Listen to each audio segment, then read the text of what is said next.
Mr. Dugan, will you sign my ball? Avoid the clap, Jimmy Dugan. It's good advice. Welcome to Showmance, the only show on the internet doing deep dives on shows with no depth. Yeah. Hey, gang. And a little sexual advice along the way. No, obviously, we're here for the people, and the people are doing it. They're definitely doing it. I just have to say, Okay. people are going to disagree with this. This is the fucking best show on television. You're not going to get a disagreement from here. And I'll double down that this was a good old-fashioned, classic, wonderful summer house episode. Mike. Like, we show up, we have some fun, we get ready for dinner, we fight at dinner, we go out and get drunk and bang some others. Randos. And like, this is yes, we're doing it. Something's We're back. happened. Mike and I have really turned a corner. We agree a lot recently. At random Hold on things. to that thought, because next episode on Southern Charm, things are going to change. Listen, I just want to say something. Okay. Yeah. So, I know that I've been like really hard on Kyle. Like I edit these things. I hear myself. I go pretty hardcore on things like, well, a lot of things. Listen, but it's one thing to talk about things like his relationships and his marriage and his domineering personality and his stupid haircut And his white ass. He got rid of his stupid haircut. Well, for now. But like it is another thing to talk about his appearance and I mentioned that I've been forced to watch his ass on my television screen for 9 years. And then now, I mentioned that we're now all having to witness the losing battle with gravity that he's having. And that's a lot. That's me. Kyle? I still think his butt looks lovely. No, but I said all that. And I just want to say that I will continue to say those things. And so It's Conor McGregor over here. That is a Showmance I guarantee. apologize for absolutely fucking nothing. Yeah, because I just like what I just want to add with that is what I try to add with all the shows about like bringing the good things. And like I never really give Kyle credit. Like what a giant like entertaining idiot this guy is. Like, and I just am so grateful that he's here.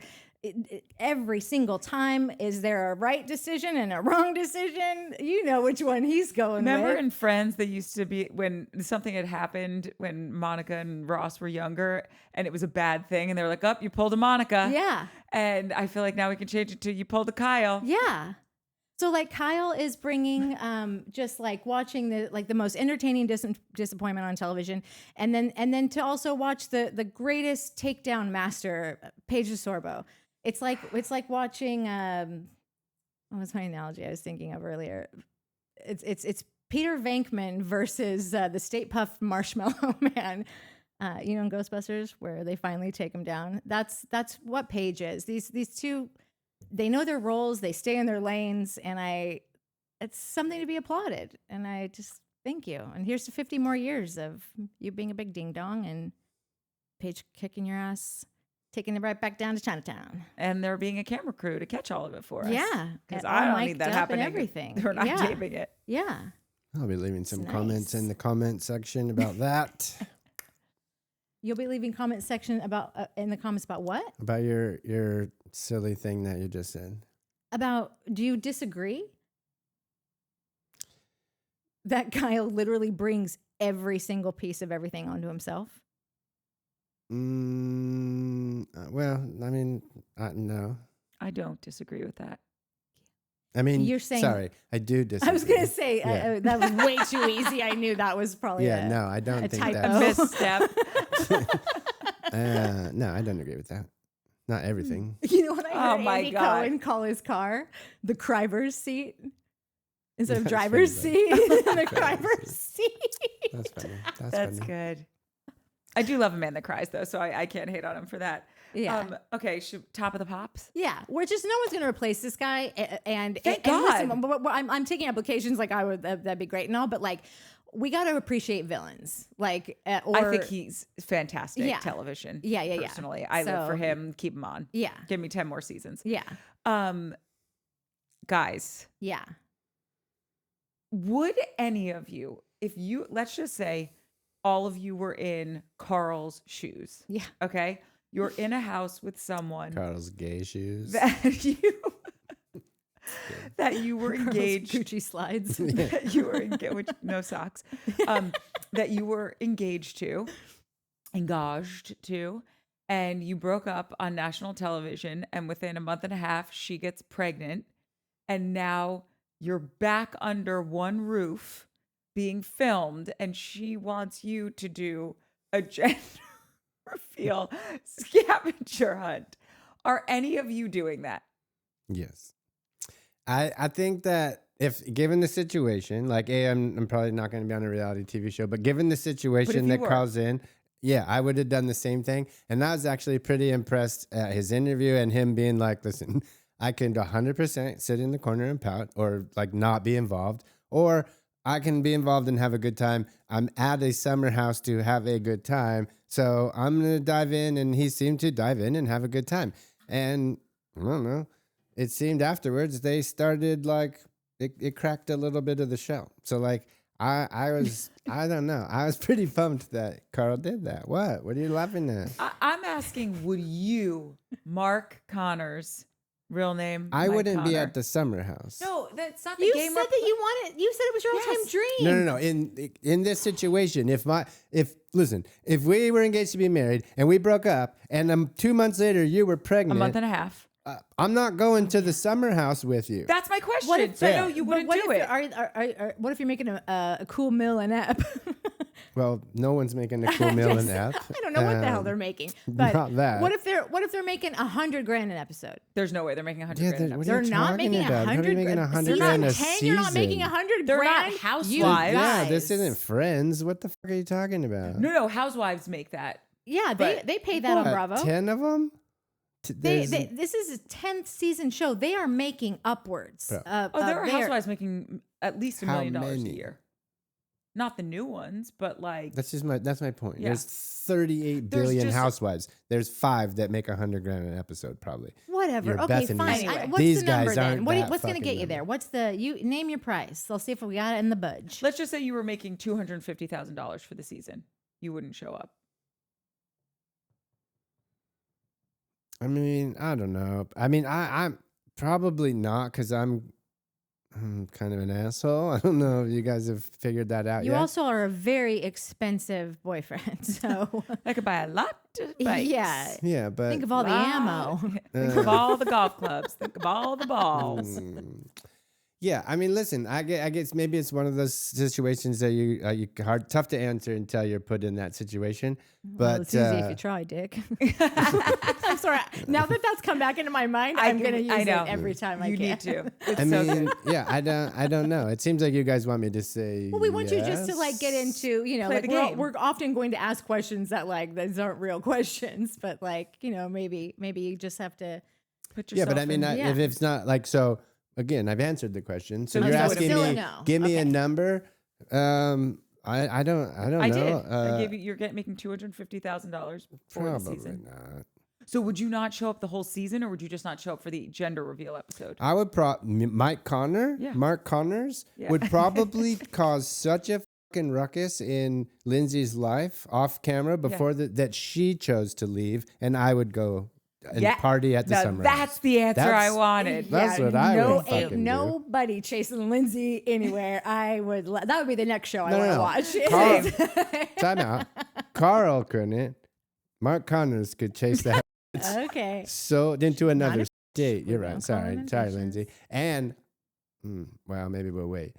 I've not flipped, but It's only because she's pregnant. Don't be fooled by the bump that she's listen, got. no, She's I still feel Lindsay you, from the block. but there is a part of me this week that was like, I wonder. And listen, I've watched Lindsay forever, and I never gone to this place with her because I don't like her, and she bugs the shit out of me, and I've always hated her. So I'm like, discredit Lindsay.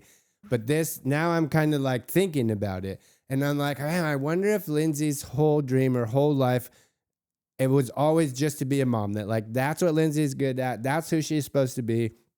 Not a meanie, not a PR, a mom. Lindsay's supposed to be a mom and take care of little kids, and now that's happening. And Lindsay's coming into her own, and you're going to see Lindsay become who she was probably supposed to be. Not saying that's going to happen. I'm just saying that It's a I thought possibility. about it a little more because I'm not flipped, but she's definitely not annoyed me yet. Well, the announcement was a bit annoying, but she just seems fine. She seems fine-ish, does, you know? and She just we're seems gonna like, I'm just going to appreciate be it. here and let Well, you we guys said it do your last things. week. Yeah, I think we've said it Lindsay's every week likable, since she. but You not guys like. have. I haven't. Oh, okay. That's all I'm Oh, saying well, is, okay. again, not flipped, but not annoyed. Justice for Rose. Well, I just want to just talk about Carl. Just give like why I don't think it's impressive how he's doing this, even though he didn't just participate, he hustled. Yeah. He was like jogging in the pink shirt and like smile kind of on his face and like having a nice time. But this is not the face of a heartbroken man from a romantic relationship. This is a gay bestie who is just dying to get his beard back. I'm so glad you've come over to my side. Yeah, like it's so like because no other man, I don't know. I like sure you want to give me a big fat bonus check, like okay, then if we're talking dollars, like I could see men going, I could. It's a fucking 15-minute little excursion that we're gonna go on, and I'm gonna run around and whatever. But just if there's nothing else, and you're just showing up to work, and like it seems like they do have the capacity to say yes and no to things, you know.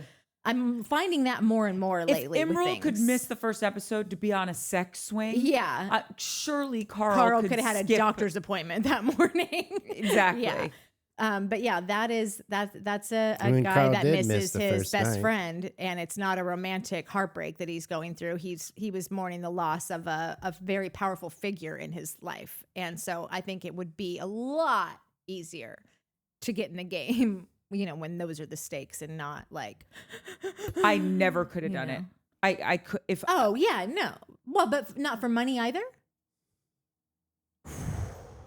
Because you take work really seriously. Like you're not like you're you know on contract. You're not gonna make an how about excuse this? to not show up. everyone gets to miss a week, right? Like I Yeah. have my family reunion, Yeah. whatever. That's when I would take my bogey or whatever. Yeah, That one I would have to sit out. yeah, I mean, that was wild to watch. Also, in the beginning, I had no idea that they were wearing like Team Pink had the pink t-shirts, Yeah. Team Blue had the blue.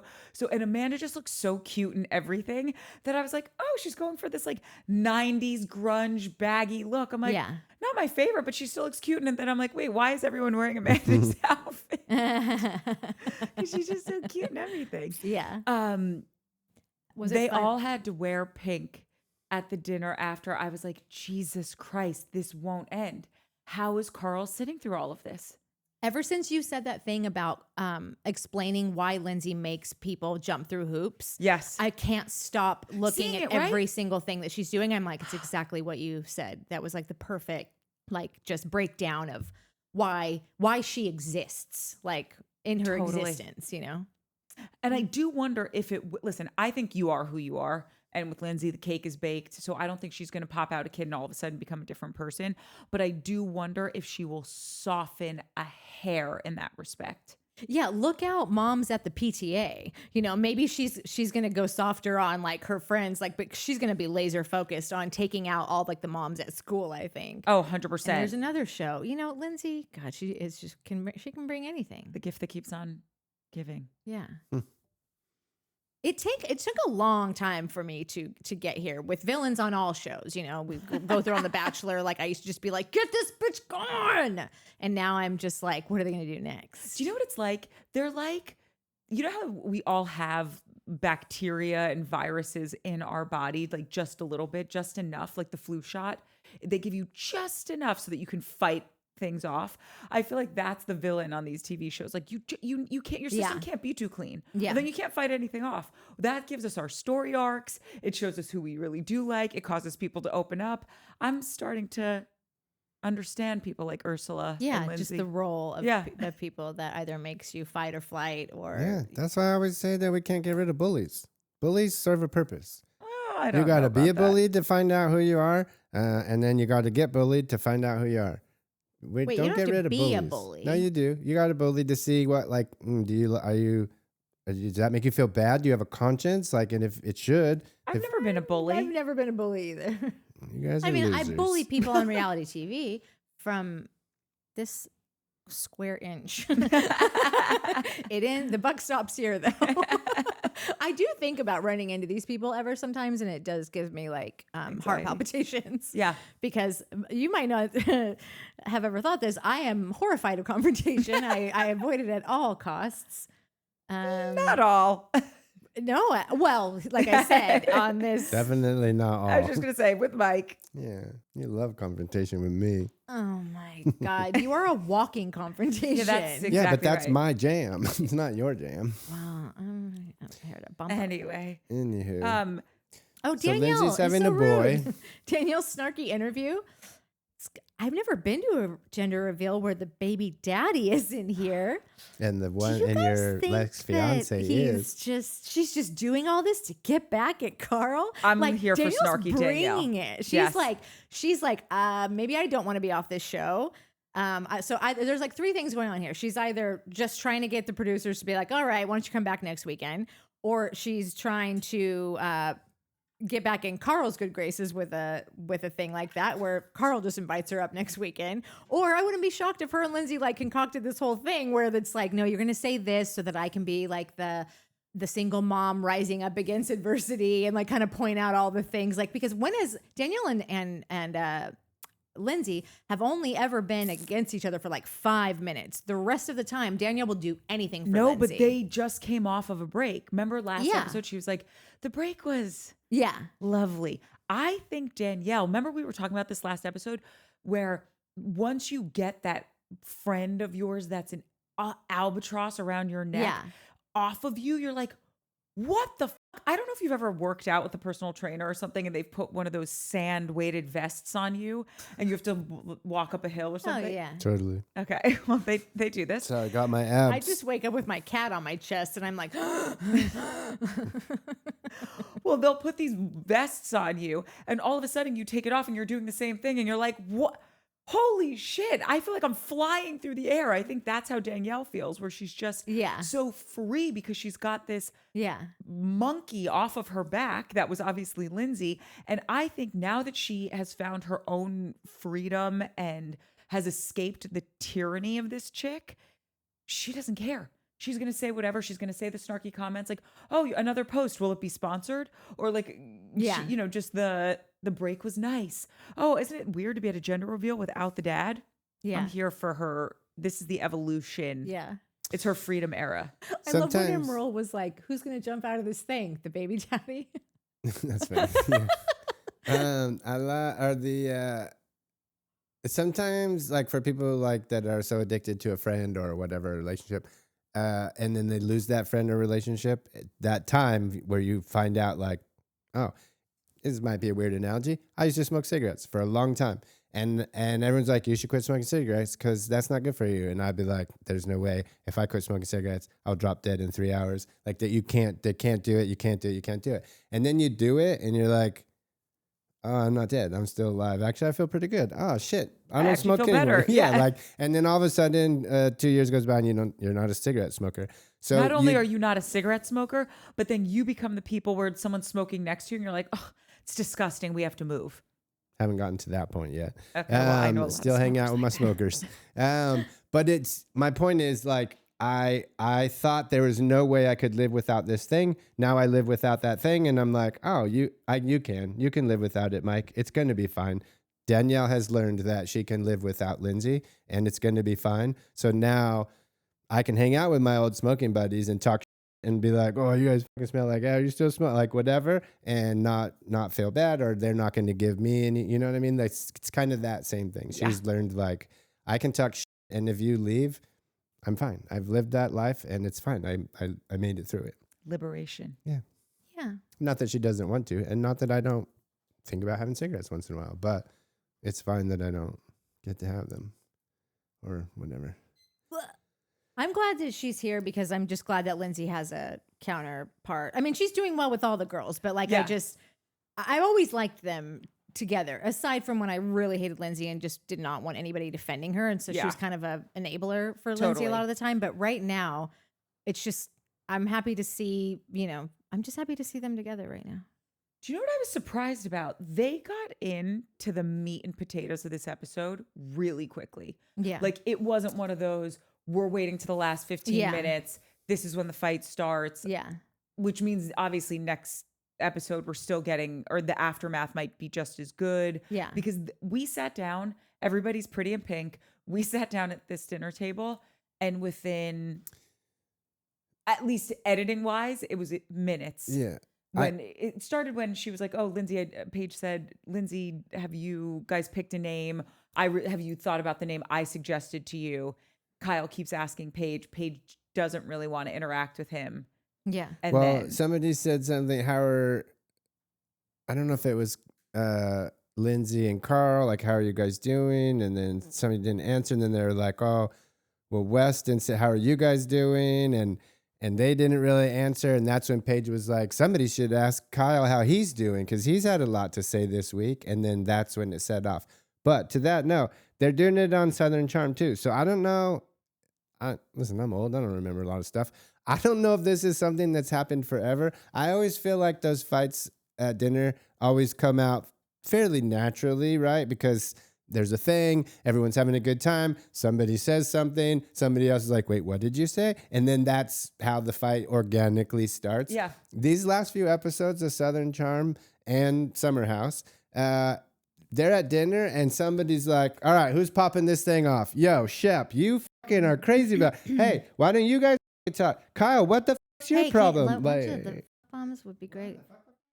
Like, there just seem to be like, almost like not, they're just like, dinner, what are we talking about? We're talking about this and that. And like, cool, you guys ready? Camera's rolling. Kyle, what the hell's your problem? Like, I think it's two different things. I think on Southern Charm, they're just all so over the Sienna of it all that they have to keep bringing it up because Shep's not getting it. We'll get into that when we do our Southern Charm episode.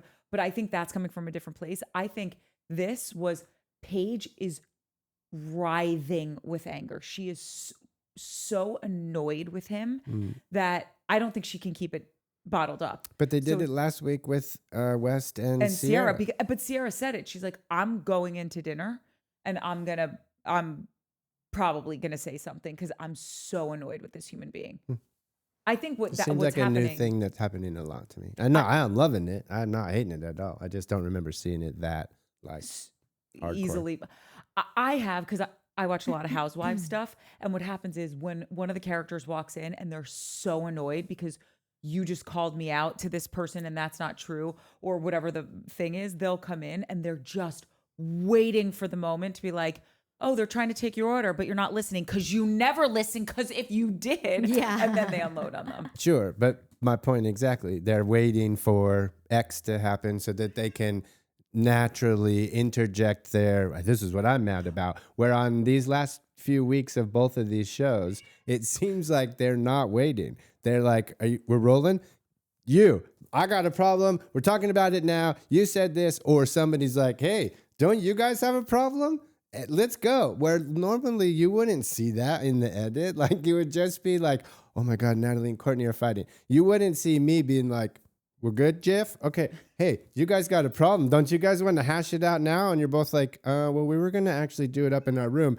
No time like the present, am I right? And everyone's like, ooh, ooh, ooh. Like it's a freaking Jerry Springer deal. Like it. And again, loving it. Totally here for it. It's just something that I've not noticed.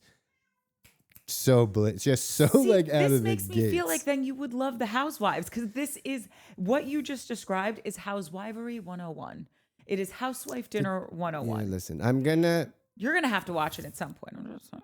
I know. I'm so bummed that by the time that we will have time to add another show, it's so weird that Minnie's crying. The door is open. She can come and go as she pleases, and she's still freaking out. Anyhow, it's a bummer that by the time that we need to add another show, Beverly Hills will be over. Yeah, but don't they have like 87 of those? No, listen, they do. No, but Miami's probably going to be back, and but Miami. I can't start from scratch. There's no time for me to start from scratch. I do. No, because it's a reboot. So you only how many seasons are in? Maybe 3, But if you just went back and watched last season, which was so good because Lisa and Lenny are getting divorced. No, there's nobody's the same Lenny and from the Squiggy? original cast. Yes, but it's not. They're non. Like Okay. you don't have to.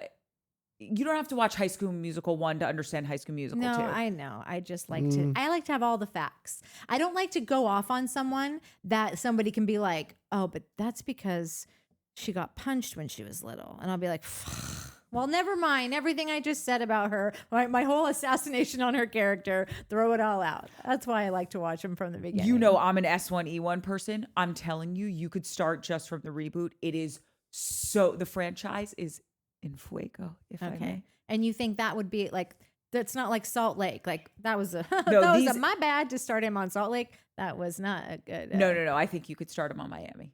Okay. My first note from the dinner is I feel like I should get into for people when we tried to do this Oh, before. yes.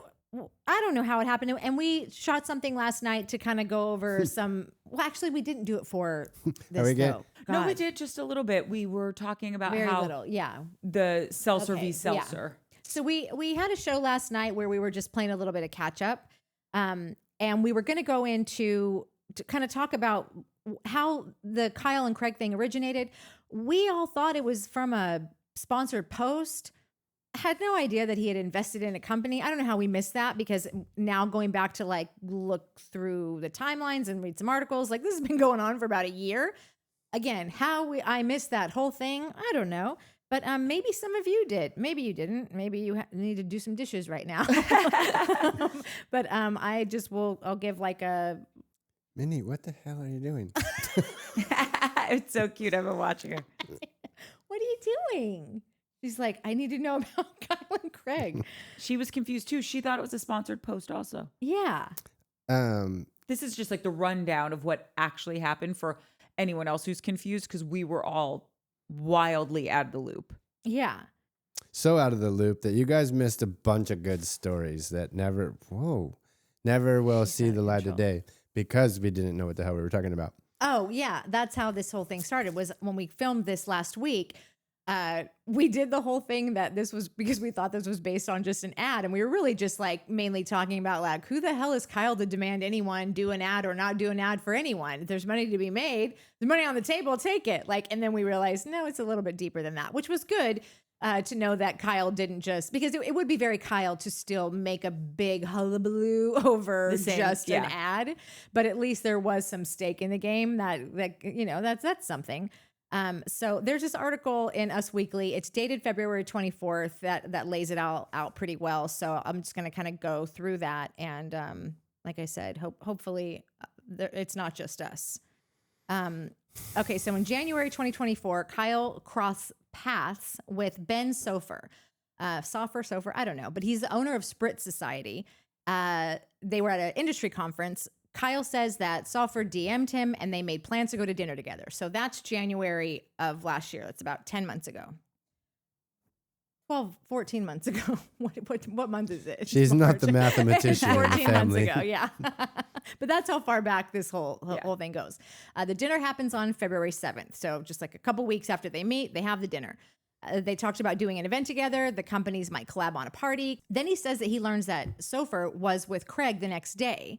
And that was news to Kyle. And this is all Kyle's perspective. I just want you to know this is like Kyle is doing this kind of timeline. And Craig's got a response to it, but everything I'm telling you is from Kyle maybe he's telling the Us Weekly guy.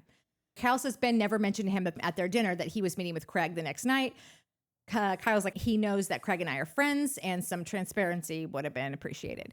He actually says that Ben didn't tell him or Craig about either of the meetings. Like he didn't tell Craig about that he's talking with Kyle. He doesn't tell Kyle he's talking with Craig. So at that time, Craig doesn't know anything either. Then Kyle says that him and Craig get drinks in early February. So if his dinner with Ben Sofer was on the 7th and Sofer meets with Craig on the 8th, early February, like it could have been like literally the next day that Craig has drinks with Kyle. So he says that at drinks, Craig sprung it on him that he had this seltzer deal on the table. And he said it with just 10 minutes before Schwartzy shows up at the bar. I guess he's looking to invest in somewhere, something. Anyone got anything? His business is closing. I think he's insinuating that Craig timed it so that, oh, Schwartz will be here at 5:30, so at 5:20 I'm going to bring this thing up. That's what he's insinuating here. And then boom, he actually left the bar early, and that was it. So the next day, this is Kyle, I texted him and said, hey man, I've been giving a lot of thought to what you said about this opportunity you have, and please hold off from signing anything. I'd love to put an offer on the table to kind of counter it. Kyle said that after some back and forth, Craig told him it was too late for a Loverboy counter offer. Kyle says, I just figured he'd at least give me an opportunity to be like, hear me out. To be honest, I kind of feared that this would impact our friendship because this has been my blood, sweat, and tears for the last 5 years. Kyle admits he's sensitive about his company and he doesn't need Craig's involvement, but was surprised by the move to go with Spritz and that he didn't think one of his good friends would hop into bed with a competitor. That all makes sense. It just gets wonky how Kyle ends up handling it, but it always is. Yes. You wouldn't be Kyle if he handled it right, and that's what we're relying on. So keep doing you. Kyle says he wasn't going to talk about it. He was going to keep it to himself and not speak publicly. Like that was Kyle's plan. He wanted you to know that. Then in April 2024, Craig announces that he's an investor. And Craig's like, I'm so excited to announce I'm with Spritz. Paige and I were going to a Taylor Swift concert. We're in the shuttle bus. They've got a cooler of them. And I was like, they're onto something. I got to be a part of this. So he gives like a very excited introduction to himself in this company and starts doing ads for it. Craig also said that prior to the Spritz Society investment, he had also offered to buy into Austin Kroll's company, and Kroll declined the offer. Craig also claimed that he would have loved to invest in Loverboy. This is all quotes from this article that Craig said he would have loved to invest in Loverboy, but that it wasn't an option. So then in May 2024, Kyle goes on Watch What Happens Live and starts off by saying that there's no bad blood between him and Craig over Spritz, because remember, he's not going to talk about it because he's not that guy, and he's keeping it to himself. He says, I think this is being blown out of proportion. I don't really think there was even an investment, which is weird because there clearly was. Then later, in the same episode of Watch What Happens Live, in true, no self-control Kyle fashion, Kyle says, look, I wish him the best, but the way he handled it, and we don't have time to get into it. You can call me afterwards, or I'll be on my I'll go on Instagram Live. But he really rubbed me the wrong way, and I'm just trying to take the high road here. And you see Kyle kind of look together and be like, Craig does have a reputation for lying. It's just... he's so obvious, you know, he thinks he's being really sneaky the way that he's laying this all out. And it never is. It's always the same. People that try to control these things, it never works out.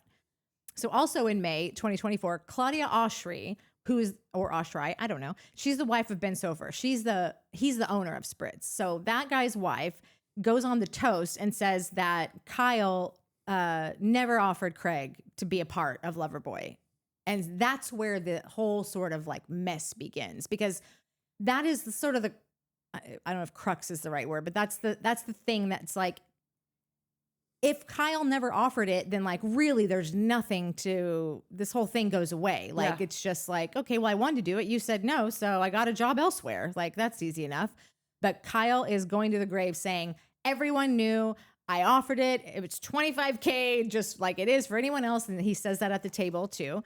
And Craig says, no, didn't happen. And then also he's got this other company, the guy's wife, saying that didn't happen either. But I feel like she's probably just hearing that from Craig, right? Because where else, I don't know, how would she know? Totally. Anyhow, so then in June 2024, Kyle goes on the Trading Secrets pod and denies this. He says, everyone that I filmed with knows I've raised money. I've had investors since 2019. And he also says that Andy had caught him off guard and that he was there to talk about Summer House and hadn't thought about this in a while. Please. No. And that he had various requests from the press to speak about Craig's involvement with this competitor and that he was very much focused on keeping this a private matter. He says that the last thing he wants to do is to make this awkward for everyone. Because I'm friends with Paige. We live in a house over the summer together. I wasn't trying to cause any problems about this. That's not my style. You know Craig's a liar, right? You heard that, right? He goes on to say, anyway, I could have handled this whole thing better. Sometimes I'm right, but it's my delivery. He goes on to say that the irony here is really not about the two startups competing against one another. It's just trying to stay relevant in an industry that is really good at keeping the startups small. Seems like it'd be a really friggin' hard business with a ton of competition. Any product-based, yes, alcohol, but honestly, any product-based business to keep it relevant, to keep it in the public eye, to keep it selling, it takes so much money. Yeah. And so he is feeling the grind of fundraising. Yeah. And obviously something got muddied, and I'll let you continue, but that's what he's talking about there. Yeah. It's like you just Yeah. and marketing Because they've been going is money. since That's it. 2019. It's 2025 now. They're still going at it. Like, it doesn't seem to be like a He's hugely probably successful. fundraising as we speak. Yeah, exactly. Yeah. Last year, like, we'll get into this at some point, but like last year they had just lost $3 million. They were down $3 million last year. And that's whatever year into this. Like the half the house was telling him, bro, jump ship. And that is back when he had the whole crying episode. Was he down $3 million, No, or he was had. he? He was personally accountable, right, for a $3 million He said loan. that he said that they had thought that they were doing well enough to expand, and so they hired a bunch of more people and like just took on a lot more expenses, and it did not go well. And I think he said that they were down $3 million, like they lost $3 million. They were down whatever. I'm not a business person, so I don't know what that No, it makes means. you can have like a year where your loss is $3 million. Yeah, I think they thought the company was on a trajectory where it was going to keep going, doing well, and then it didn't. So yeah, I think it's been a slog. So after that, Kyle then goes on Instagram and doubles down that Craig never wanted to invest in Loverboy. He says, the more I think about it, the more I think Craig is intentionally or unintentionally just trying to justify things and misled Claudia and Ben. So now, like, these other people, it's not even their fault. Craig is really out to get everyone, and Craig's just lying all over town. And this is why I get a little defensive of Craig sometimes, because I know that Craig has done what he's done in the past about like his law school and just about things that are himself. But I just like, how long do we just decide like, well, he must be lying because he lied that time there and that time here? Like does every Bravo person that ever comes into contact with him just get to say now, like, Craig is a known liar? And, you know, like, I'm not saying like, I have no idea what the story is. Like, I just know that I don't trust Kyle really ever. And I just think that is going to be a thing that we can't all just take he's the known liar, right? Because like, I'm not sure what Craig has lied about in the recents, like in the. No, I feel like what Craig's deal is, and Mike actually, I think, put it really well in our last episode of Southern Charm. But to kind of wrap it up for people that didn't see that episode, but should because it's great, is my sister does this all the time. My sister is super smart.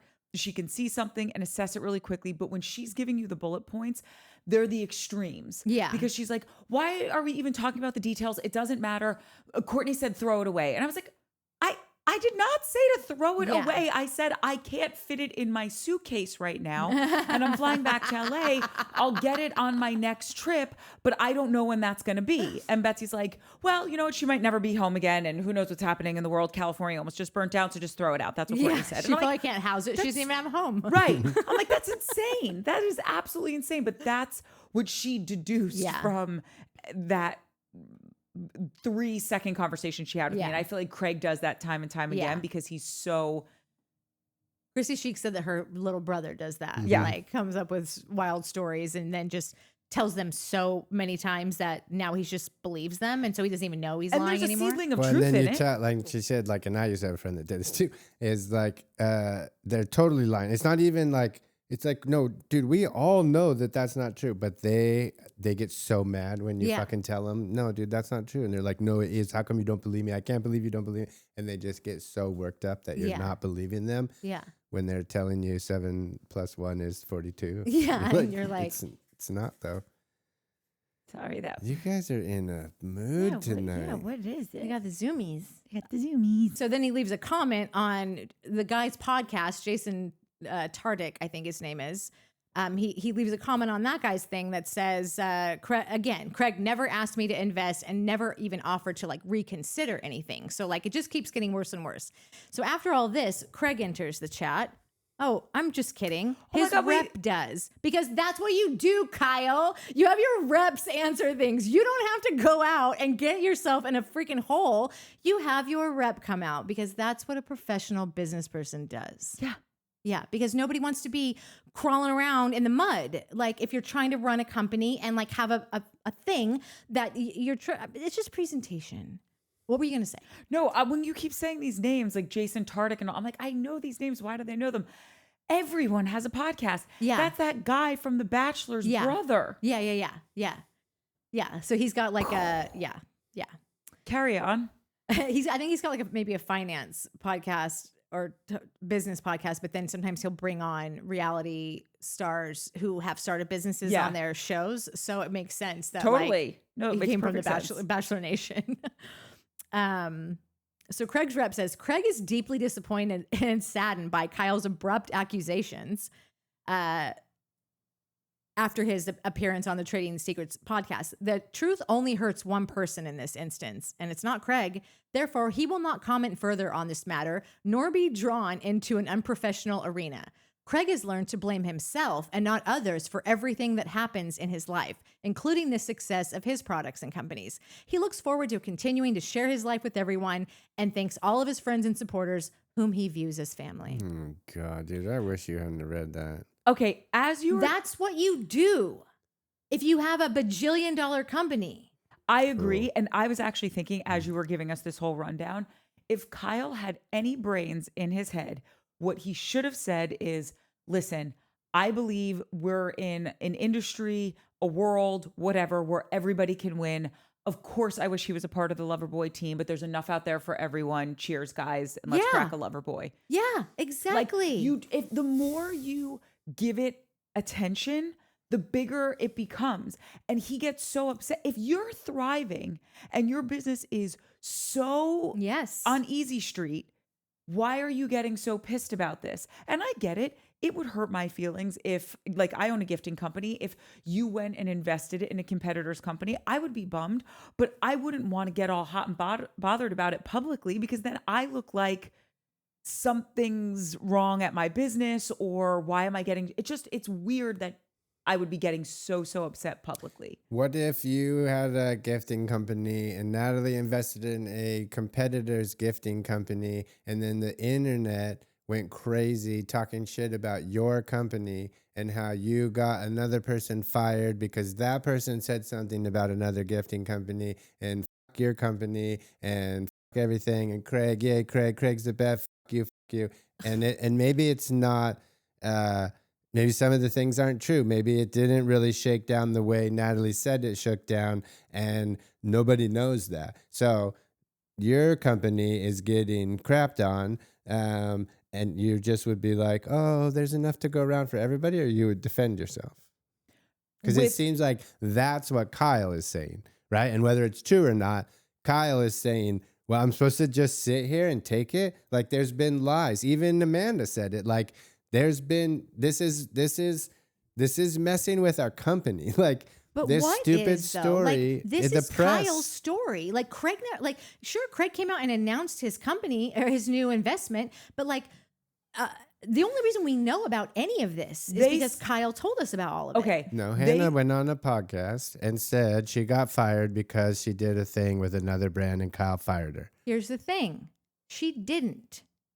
That was a Page 6 headline that if you just read the headline, that's what that says.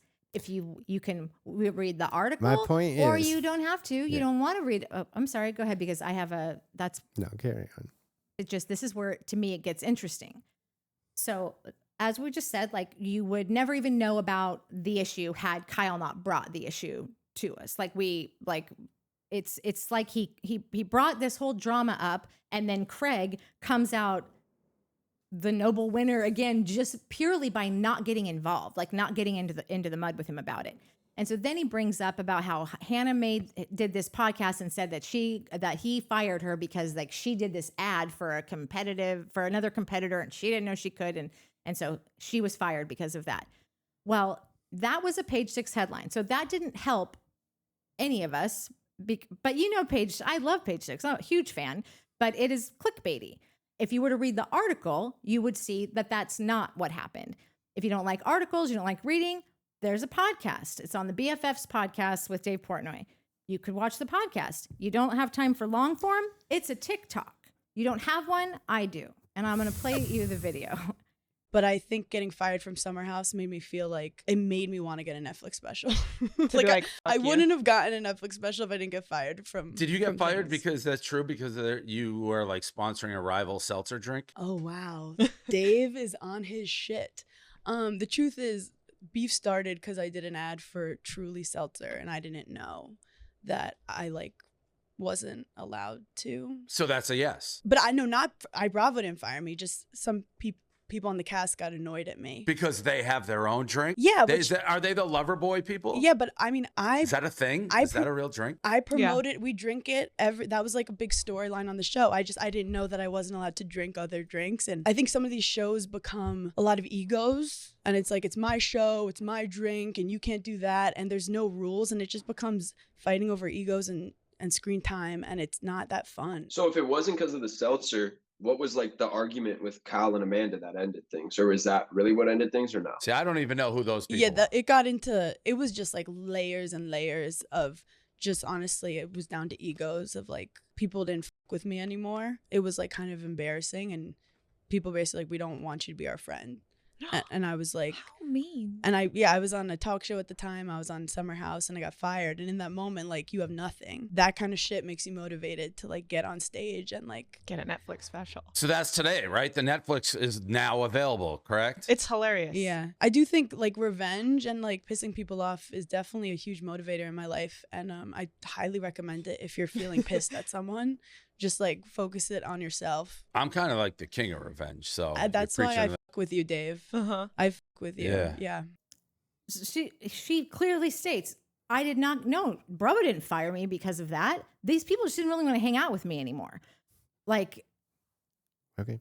I heard a completely different I did story. too. That she straight up said without saying, Kyle fucking fired me. Kyle was the one that got rid of me. Like, that's what she literally just said that. And Dave was like, so, like, you mean people with a drink company?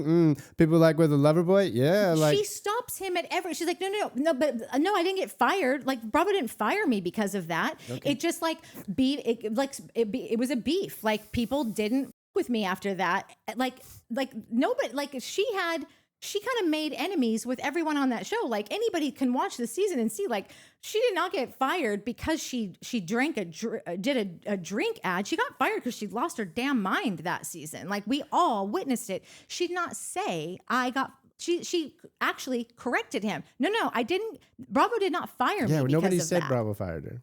Nobody on this podcast has ever said, oh, I think Bravo fired Hannah. I didn't say a minute ago. Well, didn't Hannah go on that podcast? Can Kyle fire someone? There's a difference between real and what we're talking about is Kyle said that she went on a podcast and said she got fired because that Kyle fired her. She didn't say that. Okay. I'm so sorry. Like that. It's a cement or it's how people see the Bible, I guess. Like we both are sitting here thinking that she's basically being like, I can't say it, but that's what happened, and you're like, she's totally stopping it all. No, that's not what happened. Like, neither of you heard her say that. Like, did I just? I heard her say that Bravo head? didn't fire her, and then she went on to say that she was. Like, it seemed like she was insinuating that Kyle and Amanda got her off the show.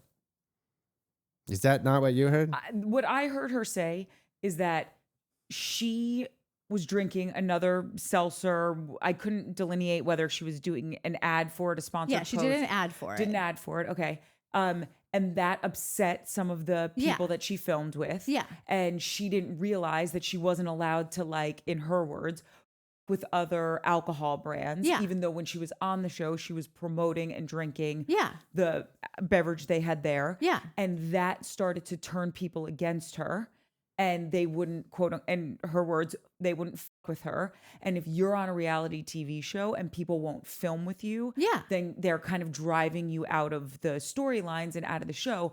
I also think Hannah had a horrific last season because of Hannah. Yeah. Not because of just this lover boy stuff. Yeah. And she didn't mention that in that. Yeah, she TikTok. doesn't. But everyone knows if you watch that season, like, it was.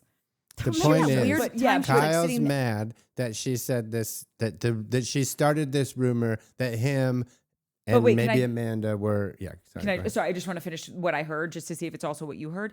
And then she wouldn't out and out say that. It's like if someone's like, oh, you slept with that person. Are they well endowed? And she's like, I wouldn't say that. Well, I mean, what do you think about this? Oh, God, no. Like she's saying it without saying it. So he kept pushing her, saying, oh, so there was someone in the house that had a liquor brand that got upset. And she's like, yeah. Yeah, And I mean, he's we like, all know that. I mean, he's upset at Kyle. At what? right. And then he's like, and those would be the people that own Loverboy. And she's like, yeah, but it doesn't matter. I don't really want to talk about it. And he's like, but those are the people that got upset. And she's like, yeah. And then she's turning it into like trying to step back a little to say, and it's everyone's egos that gets involved. But Yeah. And that she got a Netflix special to get revenge on this those people. mystery because she person got that pushed didn't off the get her show. kicked She out got of. pushed off the show. By I him. don't think that. Okay, so it's Well, semantics. then. I mean, We she's say saying fired, that you nobody say on the pushed show off. wanted to hang out with her. Like she's pretty like she's admitting like nobody wanted to hang out with me. Nobody wanted to be friends with me. It was fucking embarrassing. But that's not true because Sierra had her back and Paige had her back. Yeah, Amanda and That's- Kyle didn't want to hang out with her, and that's why she's no longer. And neither did Luke. Probably why she's no longer on the show. That's whether it's true or not. That's what she has insinuated. This is why Kyle is mad at Hannah. That's it. Kyle's mad at Hannah because he believes Hannah has put out this storyline that she was removed from the show because of him and her doing this thing. She did a thing. Kyle got mad. He pulled some strings and got her off. That's the storyline she put out into the world. okay. Well, then He's from everything upset that we've about just that. talked about, then I guess he did. Seems I think true. he did. And by the way, I was going to say, and I think he did. You Yeah. see it on Housewives all the time. It's like this person is so annoying. We can't stand her. They did it with Kelly Ben Simone on Roni. They were like, don't film with her. She's so annoying. Yeah. And then when She- they all thank got God, pissed I can't at stand her to this she was day. same. And then when Bethany started to come up and her and Jill were in that fight, Jill said to everyone, don't film with Bethany because if we don't film with her, then she can't get any airtime because she's not in any of the scenes and she has to Right. be driven off the show. Clearly that Yeah. backfired. But my point is, I think Kyle was trying a Housewives playbook on Yeah. Summer House. And And I he's- think that Hannah absolutely said that and she was just saying it without saying it. And I think Kyle was equally wrong because he was probably like, I don't, in her words, fuck with you. And I think that did help drive her off the show in addition to the fact, I think she buried herself and he just put the dirt on her. Because I think Yeah. her last season was so bad because of her. Right. And he was just like, and you did this to me and I'm mad at you. Yeah. And then he threw the dirt on her. So then, really, like, I still think that she used her words to say to like if you want to read that transcript and like you want to take words for like their value, then like she denies that she got fired by Bravo for drinking this drink. Like she says that she has left us with what seems to be the truth, that Bravo did not fire her. It seems what the truth is that for a variety of reasons, Kyle did not want to film with her anymore and got I don't whoever else on board or not. Maybe it's just him. I don't know what the dynamics are. You know, we argue over like what kind of power Whitney has over the cast of Southern Charm, what kind of decisions these guys are able to make. I don't know what Kyle's like. Is he a fucking producer on this show? No. Like I don't know, but like he seems to have a similar role that like he's like this guy that we're just not really sure what his power is. You know, like we don't know. Because if he can, whether Bravo gives him power or not, if he can tell a bunch of people or enough of the group don't mess with this person and they listen, then he does have a little bit of power from somewhere. I don't know. And he's exerting it and she's no longer on the show. So now whatever we agree on, like what her words were, it looks like he did do it. So you reap what you sow. You here's my got what you point. deserved. Then I No? think he just put the nail in her coffin.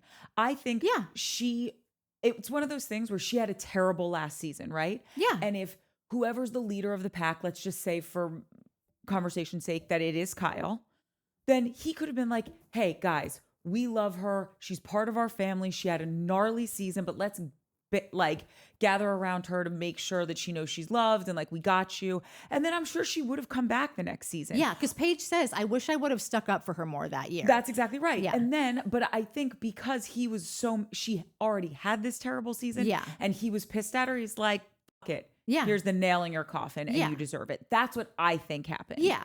So like really, So we're not gonna it talk just- about Hannah and Amanda getting in a fight and not wanting to be friends anymore, and that whole gang getting split, Oh, and but Kyle what I- having to choose between his wife and a girl that he doesn't like. Like what? What are we Wait, talking what? about? What? I missed that. What?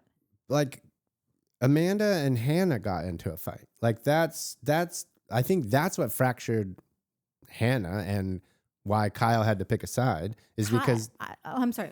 Amanda and Hannah got in a fight. And of course, Kyle is going to have Amanda's back. And it really upset him that Amanda was getting just dragged through the mud that season. What was that fight about though? I don't know. I'm saying this is what Mike was saying. That it's they like had a fight. Paige was losing her fucking mind last night Right. because history was repeating itself. Right.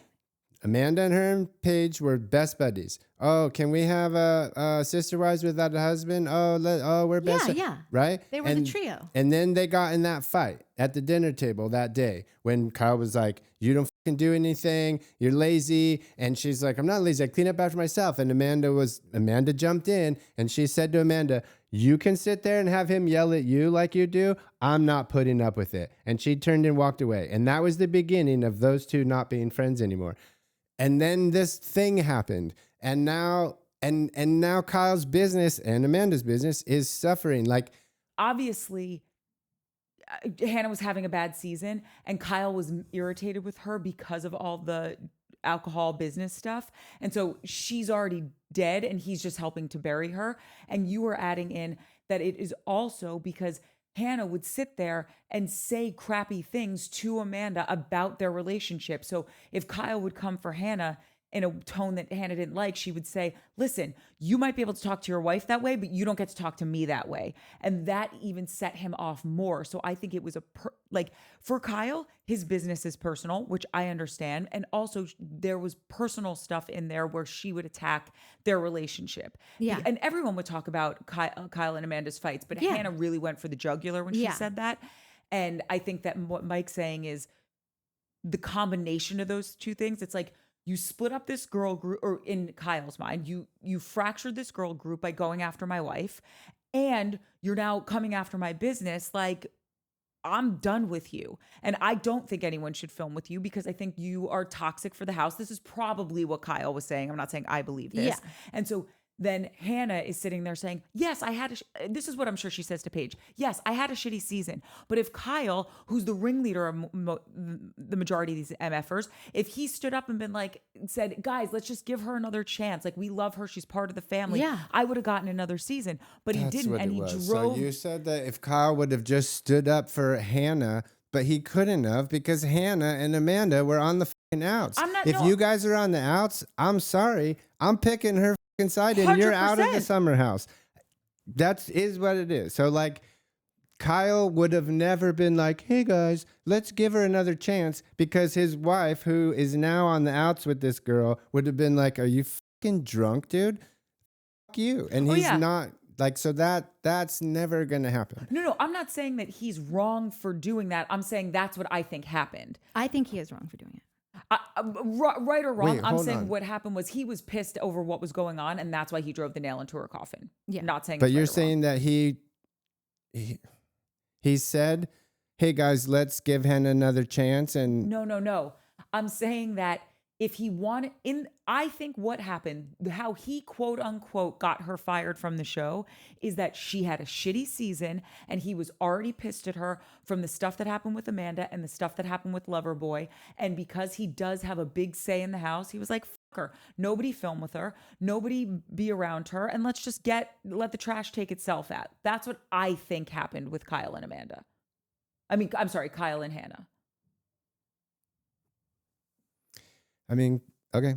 I don't like, she got let go between seasons and everyone was filming with her the whole summer and she was being crazy and fighting with Kyle and saying, don't bring my family. And like she went the whole season. And then in between seasons, She just didn't come back one year. So then, So like there is the whole argument of like Kyle or anybody being like, let's housewives her and don't film with her and then she'll be forced off the show didn't happen because she filmed the whole season. Like there was no last 4 episodes where Hannah was just like the weirdo in the corner. Well, right, because they were in the COVID house. And so they all had to be there, but it was volatile and you don't know what was happening behind the scenes.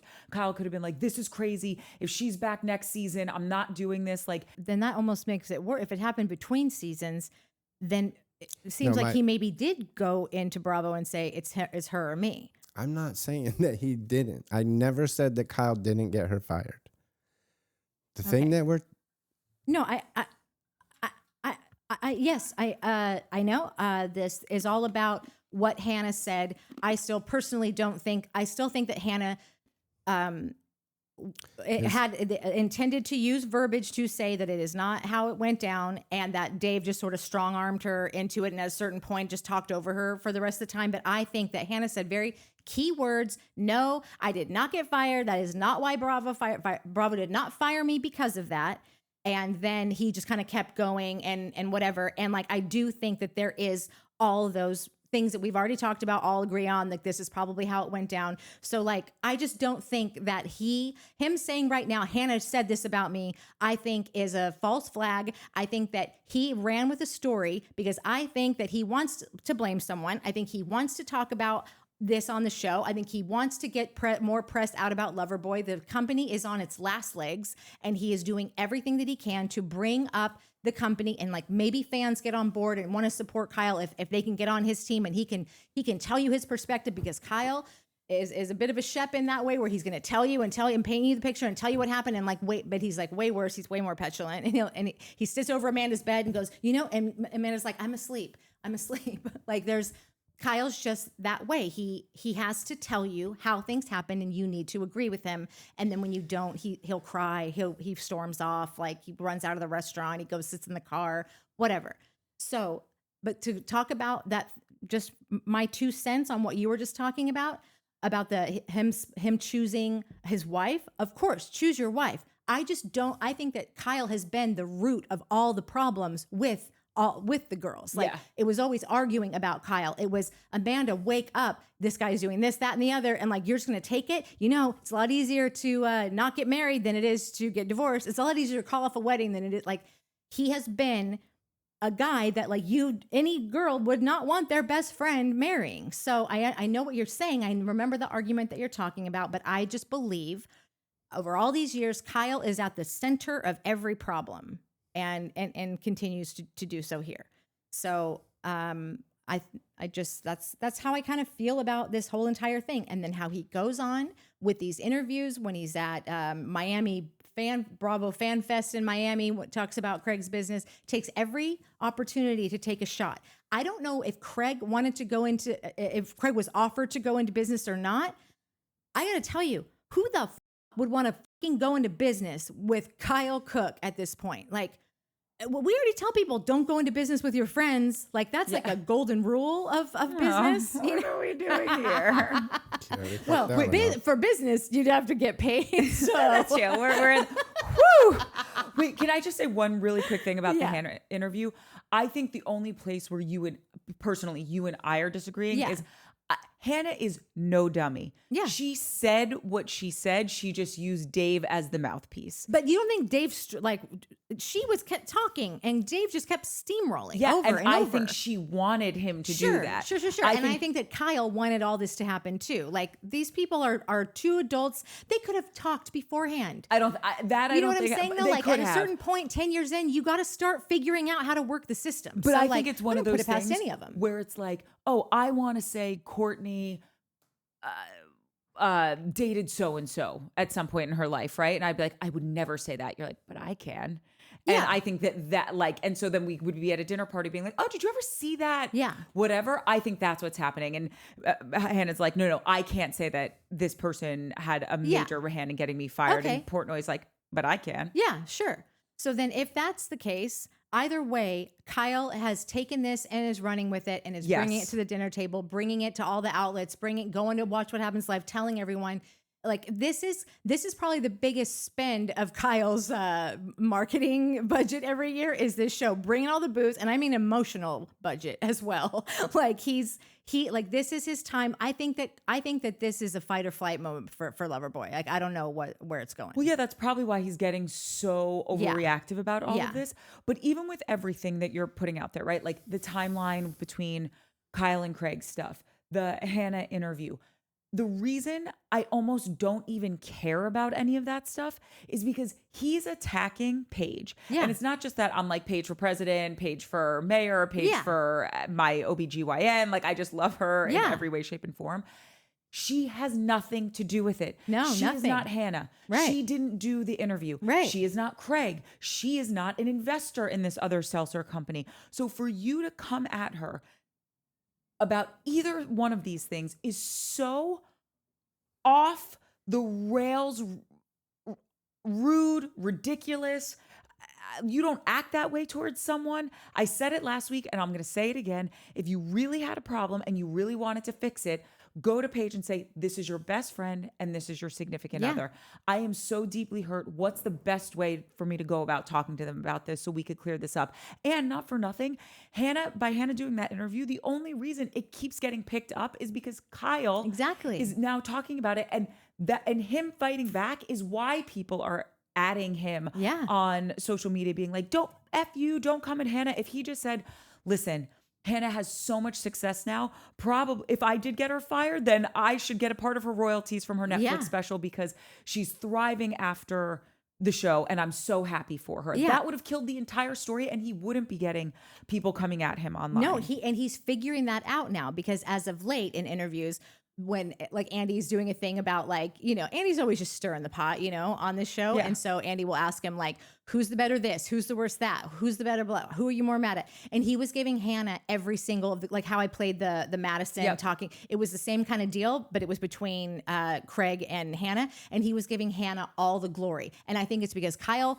finally pulled his head out of his ass and realized that the gigglers are like mini Swifties. Like you get that following, you get that loyalty, and like they are coming for him. And that is why your business is failing, is because you made a bad decision on who to come for. Craig is having the season of a lifetime. We'll get to Southern Charm next, but like that ending, holy mother. Like this guy is the king of the world. Like season 10 Craig is going to be on people's vision boards for reality stars, you know, be people's sexiest man alive or whatever. And so I'm going to post some other things into this video that are of Kyle at Bravo Fest in Miami and some of his Watch What Happens Live stuff, so you can just see the pattern that this guy just digs himself, berries. And it is why I believe his marriage is going to fail, because this girl is constantly put in the middle. And he cannot, I think he loves her to death. I think I think he loves her so much. Yeah, he loves her so much. Cannot see the forest from the trees on how like you are making this girl's life miserable because she just wants a life of her own, but she's constantly having to come to your aid, your defense. Yes, and it's really frustrating too, because I have these notes in here about Kyle where it's almost like he's getting it, he's saying it out loud, but he's not putting any action. Yeah, exactly. To what so like he said, you know, I'm giving Paige a lot of leeway here, you know, and like, it's like, what are you talking about? Yeah, are you the leeway giver of but anyone? Also, like you rage texted her. How is that giving her leeway? And then he says, I don't understand like how you're okay with this. It's slander. And Paige, she's like, I'm not saying I'm okay with it or I'm not okay with it. Yeah. I'm saying I want to stay out of it because it's not my business. And that's what adults do. Yeah. And I've been successful for years of doing it. Correct. Watch and learn. It's not that hard. But Kyle could never wrap his mind around how Paige goes about things. He could never, for 5 minutes, take on that kind of. But here's the deal, Kyle, if it is slander, and it might actually be slander, I'm not saying that it's not. And I'm not saying that it's not hurtful to his business and he might want to take legal action, right? But then go about it the way a business person goes about it. You don't rage text this chick's best friend on your TV show instead of handling it like that slander, you're getting a cease and desist from my lawyer. Yeah. That's how you handle it. Yeah. And so Paige is right at every you send turn. Craig sends his rep out. you got a big company, my dude. Get a guy who gets on the phone or issues the statement. Like it's you're bringing this all on yourself. I think you made a bad call. I think you thought that this was going to bring you some press, and you were right about that. It was not the press that because he's got horse blinders on Yeah. and he can't see why isn't Paige sticking up for me. Yeah. But Paige, because it's not Paige's business, Right. Because I have nothing to do with this. Yeah. So whether Craig is completely wrong and Hannah is completely wrong, I'm not Craig or Hannah. So why are you looking at me to fight your battles? Yeah. You disagree with this? I think you guys are spot on. No. Come why? on, dude. What do you mean? What do you think? Nothing. Like I don't think that. I think that you guys hate Kyle, and so I think that there's not gonna be like you're never gonna. You're just like that. It's like when you hate someone, you're never gonna give them the benefit of the doubt. You're never don't gonna hate listen Kyle. to what they said. I think you guys are missing a bunch of things that got said in last night's episode, and that's fine. Like it doesn't No, I matter. would Like love- this like, thing's so convoluted and taken out of context, and that like I don't know. It feels weird that we're doing a correction on a thing that I don't think This isn't a correction. anybody. What? This is just giving anybody backstory who didn't know about all the things that have gone on. It was because I didn't know them. I thought none of us really did. But wait, I'm curious because I said in episode 1 of this season when we were talking about things like I don't hate Kyle. Yeah, no, I just think I'm that clear. I he's- hate Kyle, but like she does absolutely. But I do think that he's wrong in this instance, and I'm just curious, where do you think we're missing the mark? yeah. From what happened with him and Paige, do you think he went about that the right way? Is that No, I don't. I think it was really inappropriate of him to wonder what Paige, his friend of his wife's best friend, was thinking. Like that's what he kept saying. You've always been a middle person, like Switzerland, someone we can talk to when we have problems with these two things. You're always very articulate. You're always very reasonable. You always make sense of things. So I want your opinion. I want to know what you think of these things. Why is Craig doing that? He said this. I want to know where she stands on it, and she won't answer me. She won't give me a side. It's making me mad. Now Hannah's doing it. Now Craig's done this thing. Now it's all out in the press. It's making Loverboy look bad. Loverboy, I don't know how long it takes to start a drink company, but it seems like 7 years of like hustling when you haven't gotten anywhere. Maybe it's time to fold it up, dude. Like, so he's probably a little pissed about that. Craig has a team of very smart business people. So when the opportunity presents itself to invest in a company that has been around for 7 years and nothing's can happen versus a company that's been around, I don't even know this other company, for that clearly there was a better deal here for the business people that run Craig's fucking business, right? Kyle doesn't have people. Kyle doesn't have a rep. Kyle's fucking going to bars trying to sling his own product. Craig stopped doing that shit fucking 2.5 years ago. Craig does magazines. Like, Craig has people. Kyle doesn't have people. Kyle might not have people in Kyle's mind because of what Hannah said or didn't say or implied or whatever. It doesn't matter what she did or didn't do. Kyle and Amanda think that she did this thing, period. And that thing has blown up into a disaster for his company. He's going to lose his company because Hannah, who thinks revenge is the best policy, might have fucked this dude. Maybe because he said, I don't want her on a TV show anymore. And that could all be true. Maybe he did a thing and now she's doing a thing and who knows where it fucking started. But to sit here and be like... Mike, you bring up a really good point. Like, I mean, if Paige we're all still going to think hasn't about how to said feel for anything to Kyle, him. like, yeah, Kyle is in a spot right now. He has put everything into something. And so he's fighting for his life. He's fighting for his family, his business, his whole, and people, and we're shitting on him. Like, we're shitting on him and being like, you didn't do that. You didn't do that. We don't know what the fuck this guy's doing. He's about to lose millions of dollars and look like a on national television. While Craig and Paige and Hannah's richer than fucking Craig. Who knew that? I didn't know. Oh, I Like, didn't know guy's- that. Is she? He said on the thing, who do you think got a bigger bankroll, Hannah or Craig? And he was like, I think Hannah.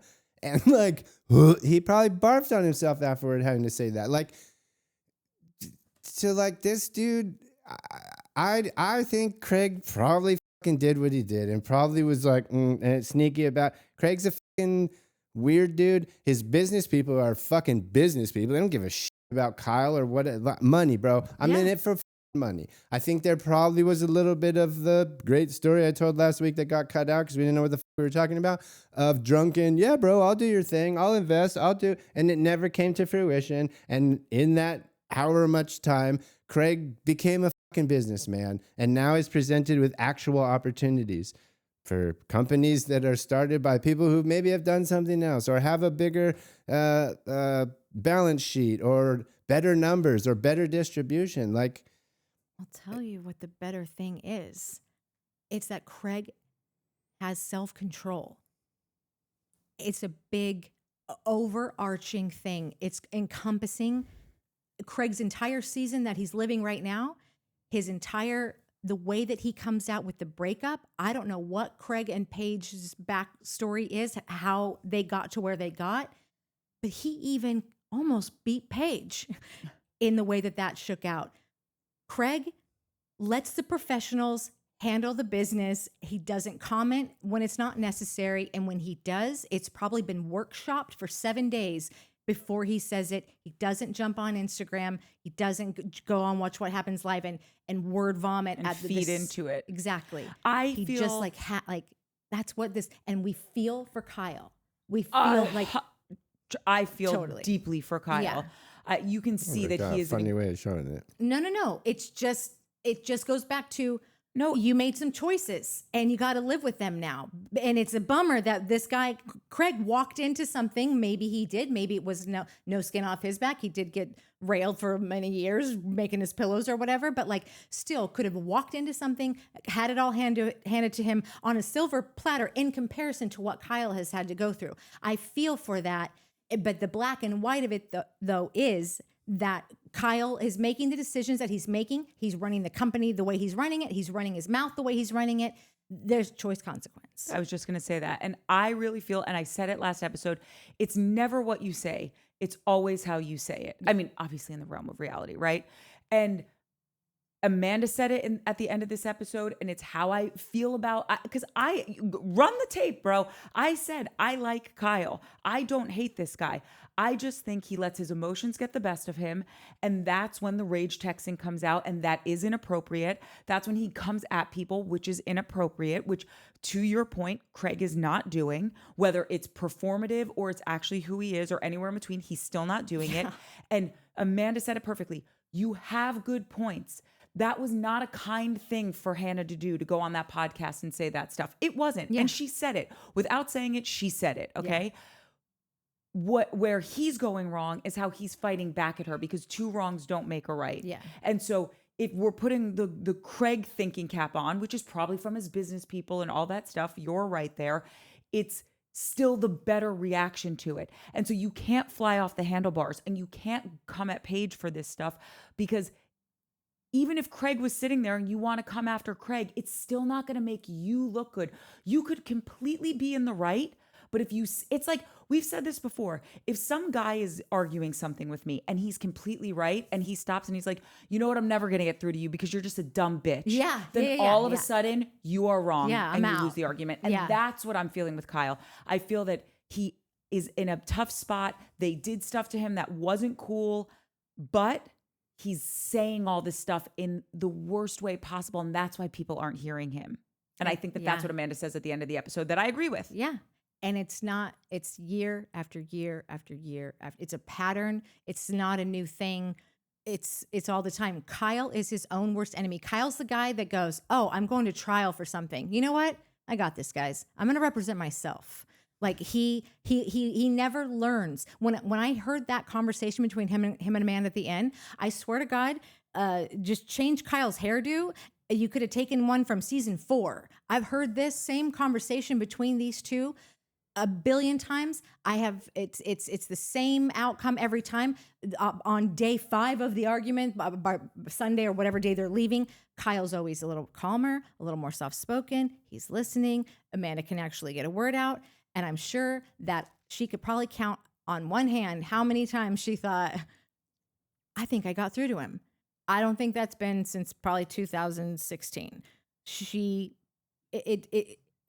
has not once taken anything and been like, I'm not going to do that anymore. He is who he is, and he can't help it. And Kyle will only. He's coming home at 2 a.m. instead of 4 a.m. this season. What are you talking about? I know. Kyle's making strides. Yeah, he filled up all their Stanley Cups. Amanda said this. She was just like, they're all saying lies, and that sucks, but Paige has nothing to do with it. Yeah. And I think that, like, that's... Yeah. I agree with think Amanda. Kyle's mad at Paige for having anything to do with what Craig and Hannah are doing.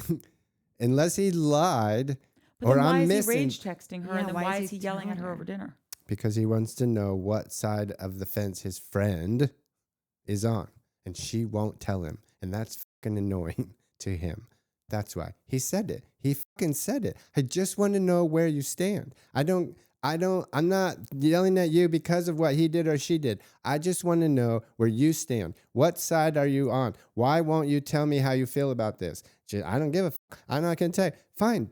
Cool. But this is why he's mad at Paige. Because Paige is the mediator. Paige is his wife's best friend. Paige is his friend. They're friends. They probably hang out outside of this thing. Like, Yeah, and Paige is the mediator. So when you ask the mediator of the group to mediate or give me some opinion, and she's like, nope, he's upset about that. That's what Kyle is upset at Paige for. Kyle is also upset at Craig, and he is also upset at Hannah for 2 separate things. He went to Paige and said, hey, we don't know how that thing started. We don't know anything. We got a dumb little advertisement and 4 texts that, like, I don't remember exactly what they said, but I don't even remember seeing any full-blown classified rage texting. Well, All I remember is Paige saying that he did it. Yeah, but historically, Paige is pretty accurate when she's retelling a story. I don't find her to be totally off base when she's recanting, like, this is what happened. Yeah. And she just said, I woke up to rage texts from Kyle. So I tend to believe that he came in hot. And I do think the reason she's been able to sustain a relationship with both Kyle and Amanda is because she has remained neutral, and she has remained the adult in the situation, which is like, I don't want to get involved in this. Yeah. I've done that with friends before. Well, you it's have like, to. How can you be the mediator of the group? How can you be what Kyle calls, I don't remember what then, wasn't mediator, but like the... I never thought he called her a mediator. Yeah, I don't It wasn't remember. mediator. It was another word Like for... you're Switzerland. What? He called her Switzerland, I think. I don't think it He was said, that, I'm but it was tired. whatever. He It was did say, something I'm tired along of that. you being So how Switzerland can or you something be... like that. I don't think it was Switzerland because she's the one that we go to solve all the problems. And she's the most, like, she's the one every season when he's like, all right, have your moment. I laughed because I was like, oh yeah, this is Paige time to shine on the porch, where she goes off on Kyle or whoever else, but mostly Kyle, and does her whole spiel. And we talked about it's the first time I've ever seen Paige stumble over her words, and she did it twice in that little deal. I didn't notice that. And I didn't either. And it was like the stumbling. I thought he was trying to say that, Compared like, to- that she was like contradicting herself for a moment. No. She just she said one word wrong. She Like, did and then it you're twice, like, but it's like Michael Jordan playing shitty. You're like, what? What's going on? You don't play shitty. You're Michael Jordan. Paige doesn't stumble. She was so emotional. Like, that's the first time I've ever heard Paige, like, she was a little over her skis for a half a second, and she stumbled. And again, Paige, I've never heard Paige stumble. I've never heard a syllable out of place with this girl when she's railing on a dude. This was the first time I was like, oh, you did and then you did you're rage texting me. Like, oh, I think she was just very emotional about everything that was going on. 100% is what I just said. yeah, when you work for 2 years to say nothing and then somebody just beats it out of you. Like, and where did he think this was going to go? And also, if she would have entertained it and been his mediator, what would ever give Paige the idea that that conversation was actually going to be heard by Kyle? Kyle's not here for anyone to mediate. Kyle knows what happened. Kyle's going to tell you what happened. He wants your opinion. The second it's not his, he's going to keep going and going and going and just beating it into you. Kind of like what I'm doing right now. You get that, right? You get that, right? Well, I just to like expand on her being emotional, because she loves Amanda so much. Yeah, she seems to love everyone that's involved here. She seems to tolerate Kyle. She's had a very tumultuous relationship with Kyle for many years. She's trying to find the sweet spot with Kyle. It's an ever-going process. And she's trying to find that because she loves Amanda so much. Yeah, and she exactly. also loves Hannah so much. And when the three of them were together, it was such like a great time for her. She talks about how she wishes they were still together. Yeah. And when Amanda walked in that room, there was not one moment of awkwardness or a pause. She just got right up and they started crying and hugging, saying like, I don't want to fight with you. I never want to fight with you. And they both understood we're just here to like not move past this, but I don't even want this to ever happen. I didn't want it to happen tonight. I don't want it to happen in the future because I just love you and I just want to be best friends with you. And quite frankly, I wish Hannah could be here being best friends with all of us as well. I think Paige was just trying to communicate, like, I don't want to fight about this, bro. I just, because I don't, all I'm going to do is lose another best friend. Like she said it, I can't even have a bachelorette party and have both of them there anymore. And that sucks if those are your two best friends. Yeah. And I think that's where she's coming from, where she's like, I have to play Switzerland so that I don't lose an appendage because that's how close your wife is to me. Yeah. I need to find out what he said. It wasn't Switzerland. It was a synonym for mediator, not a synonym for I don't do nothing. Neutral. It was no, you are the one we go to when we can't figure shit out. You're the one. You're the reasonable one. You're the one that's always been sensible and logical and been able to light every single one of us up without stumbling on a single word, a single phrase, a single syllable, so put together, so precise every fucking time. You're that person in our group. Now you're not going to be that person. Now I'm asking you to be that person. Again, I'm not saying this is what happened. This is what Kyle is saying is happening. Right. He's upset with Paige and rage texting Paige because she's typically the one that solves all the problems. He's asking her to help. She's saying, I'm Switzerland. Wait, what? No, but you're not. So what the fuck is going on? Kyle, I'm out of there. You didn't talk to Hannah. You didn't. No, I get it. But like, we also always talk to you. Oh, no, not you. Like, this is what Kyle's mad about. That's it. Kyle's mad at Paige because she's now not doing what she normally does, apparently. Question. I do have some other notes from the rest of the episode. I don't know if we care to touch on any of those. Episode, we haven't even talked about the episode. We've been talking about this for an hour and 20 minutes. Well, I mean, technically, that was the that's dinner what I fight. mean. This an was hour the and whole 40 minutes because we started 10 minutes late. Not a problem, but like we literally haven't gotten into the episode. Wow. I mean, this was the meat and the potatoes of it. I think there was like some other little interesting things where like, you know, when they kept touching on Jesse and Lexi, it just is becoming so apparent that this is really going to not last. Oh, yeah. Like it is got the lifespan of a firefly You remember I said or fruit fly, I mean. in Love is Blind that dating Dave the douchebag, if you watch Love is Blind, you know exactly who Dave the douchebag is. How dating him is that guy. Yeah. Sorry. But like how dating him would be like dating a CIA agent where like they walk into a restaurant and they identify the 7 exits and they scan for like suspicious activity. So the second that like things get hot, they can hightail it out. That's what Jesse's doing right now. He's laying all the groundwork for the outs that he's going to want to take. And this is actually really smart. I'm not like saying I condone it because it's basically letting the dude just sort of do whatever he wants and then be like, but I said she was jealous and I knew this was going to be a problem. And I told you, you guys remember I told you that, right? And listen, Jesse could be an innocent little puppy. I don't think so. I don't think so. I think that he knows it's 2025. Reality TV has been a thing for a bit. If you have a brain at all and you're doing it, you're going to watch some other seasons of some other shows and be like, there's probably a course on it at UCLA at this point, you know, like this is what you're going to want to do to set yourself up for, you know, to get in front of the bad behaviors you'll inevitably have being a 6'5", 30-year-old, 29, whatever, you know. with an album coming out. Oh, is he releasing a whole album? I don't know, One but could I only did hope. hear a second song. A banger. It's terrible. so bad. But okay. the first one, banger. Maybe he's a one-hit wonder. This one, no good. I also, when someone kind of shows their ass a little bit and you're like, oh, that's Like the Kyle? insecurity. Sure. When Wes said the thing about making Sierra laugh and like that's all he knows how to do, and when he was younger, that's what he would do, it made me see in that moment all of his insecurities. 100%. And I feel like part of why he ran from Sierra, and by the way, I could be the last person to have understood this, is that saying, be careful what you wish for because you just might get it? Because I'm watching last season right now, everything she does where she says, I'm taking it slow because when you date someone on reality TV, she literally says this in one of the episodes. She goes, it never leaves you. So even though I haven't talked to Austin in like 2 years, people still come up to me and say, you're an idiot. Why would you date him? He's a loser. He didn't deserve you. And you Wait, Madison said this? No, this is Sierra. Sierra is saying right. this to West last season. And she's like, and that's part of the reason like that I want to take it slow, because when you date someone on reality TV, even though I haven't talked to him for years, it lives on forever. Yeah. And ever, ever. And he says in his confessional after she says that, after she told me that, it made me like her even more and say like, yeah, I'm going for this. Yeah.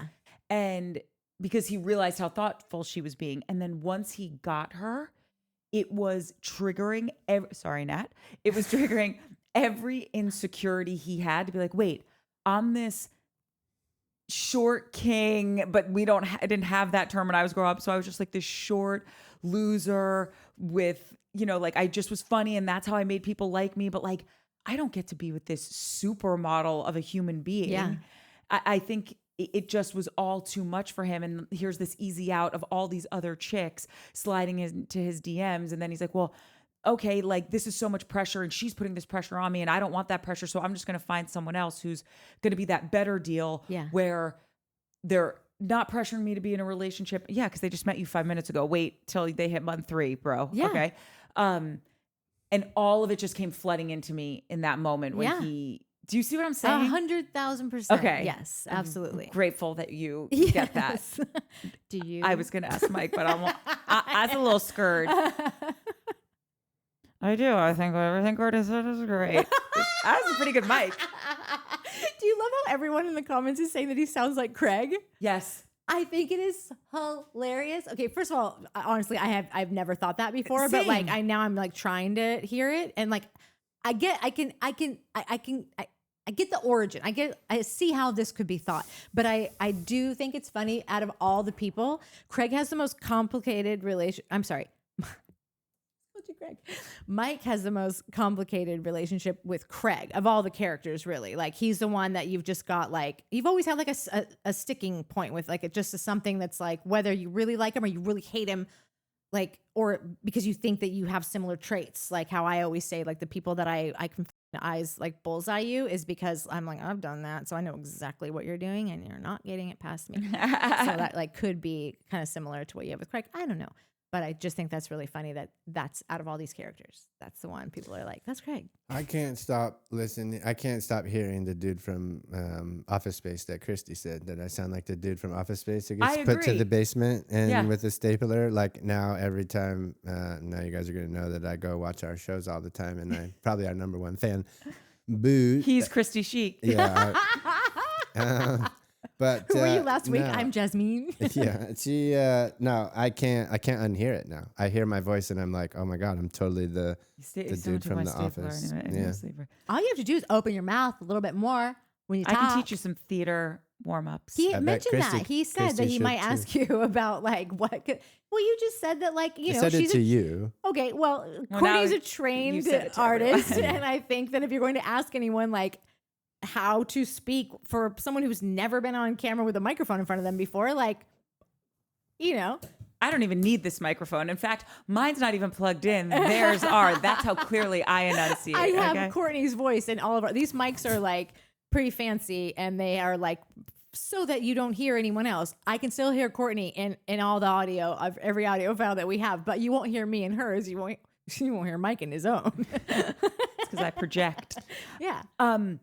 Also, just another note I had on West, and this is where you can tell where he is at in his development as becoming an adult human man. When he leaves to go hook up with this girl and he just won't say it. And I get that he's like, oh, I don't want to say it because I don't want to. Sierra's so sensitive. And if she knows she knows you've hooked up with other people, bro. That's why you guys aren't together. And he's like, no, I'm just going to go see my friend. And I slept on the couch. Do you sleep alone? Mm-hmm. No. Like, this is how you get yourself into trouble. You don't have to go walking around swinging your dong everywhere, being like, here's a list of all the people I've hooked up with since July 4th. But just be like transparent with your shit, right? No, West. Keep your mouth shut. Go get laid. Don't mention it. Sneak back in the house at 7 a.m. exactly like you did. And don't say shit until you get to your interview, and then you can make some giggly comments that you're going to get railed on at the union for. Otherwise, you said it first. You said it right, rather. Have your fun. Keep your mouth shut.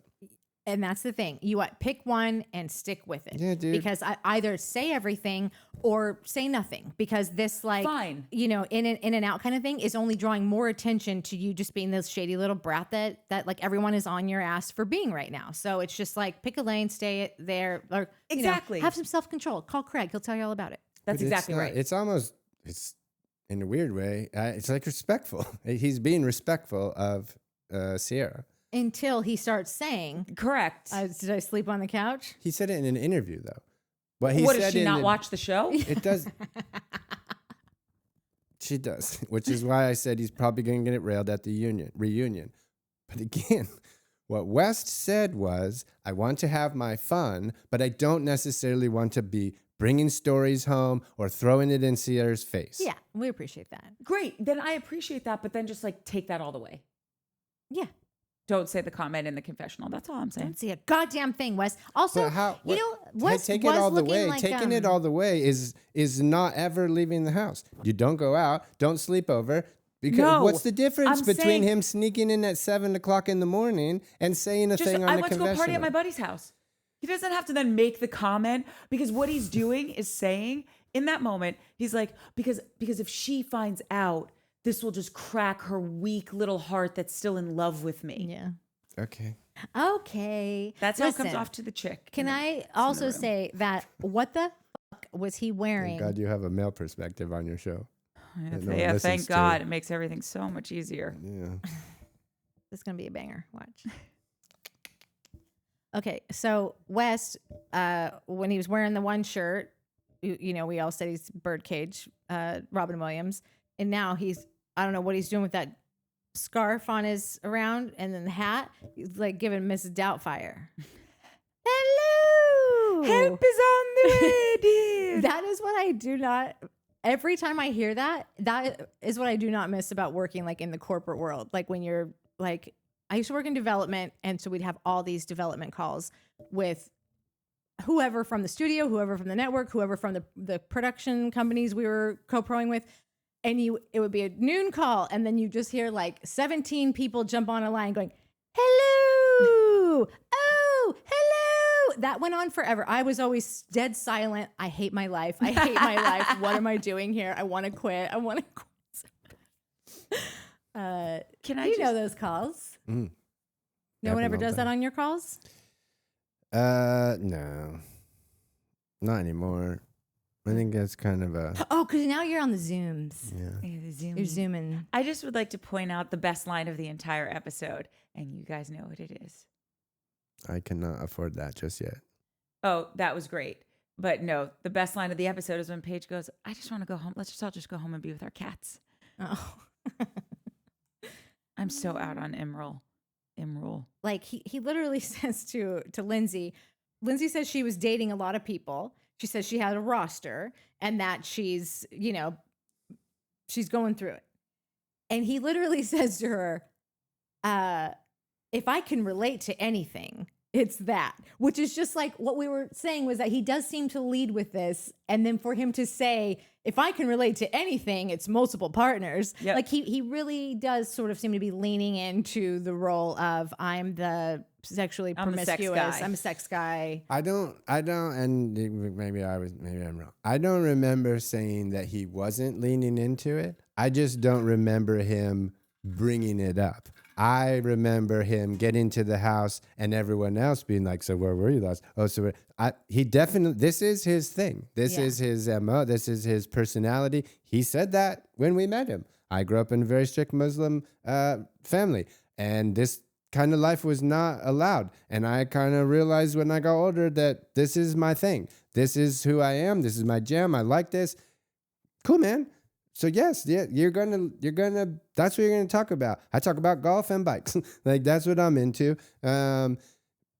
You're gonna talk about the things you're into. He's into sex parties. I just don't remember him walking in being like, yo, what up? I'm back from a sex party. Let me tell you all about it. It felt like they were more like, so tell us about last weekend. And he was like, bro, mansion, sex swing, crazy. I banged 50 people, never came. Like, and I don't know, if I was at a party and like that kind of dude came and something like my buddies are like, bro, this guy got sex parties, like crazy shit, Diddy type things.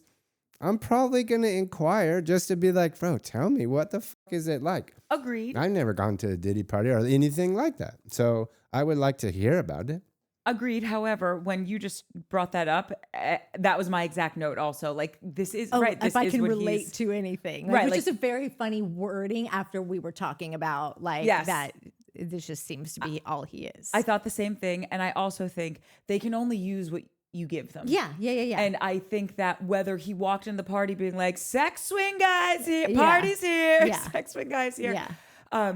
It's what he's constantly Yeah. bringing the conversation back to. So even if he didn't walk in and said like, hi, I like my coffee with cream. Did you know I was railing to individuals this last weekend? It's only a matter of time being like, oh, this coffee's hot. Speaking of, like, he's going Yeah. to weave it into every conversation. Also, I grew up in a strict Baptist home, and I even had a chastity ring that my parents gave me. So, and I'm not out here swinging my junk around. Like, also, oh, great. Yeah, we got another guy who doesn't seem to know that you can just put a pair of, sleep naked. Many people do. Leave a pair of shorts right next to your bed that the camera's right on top You are of. barking up the wrong sex swing. So Emerald a is- camera in your, Emerald's never putting clothes on, Natalie. Right. So him to get up, at least Kyle, you're only seeing his backside for the most of the time. Emerald's just getting up and just holding his junk as he walks. Like he's probably like looking at the camera to make sure he's like got the right angle and like kind of flexing his pec a little bit like while he does it. Yawn. Barf. Yawn, barf, crap, Ola. Like and subscribe.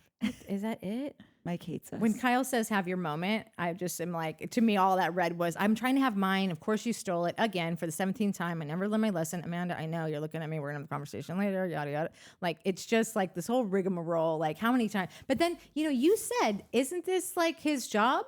Like, this is the Bravo dinner. This is the classic Bravo dinner.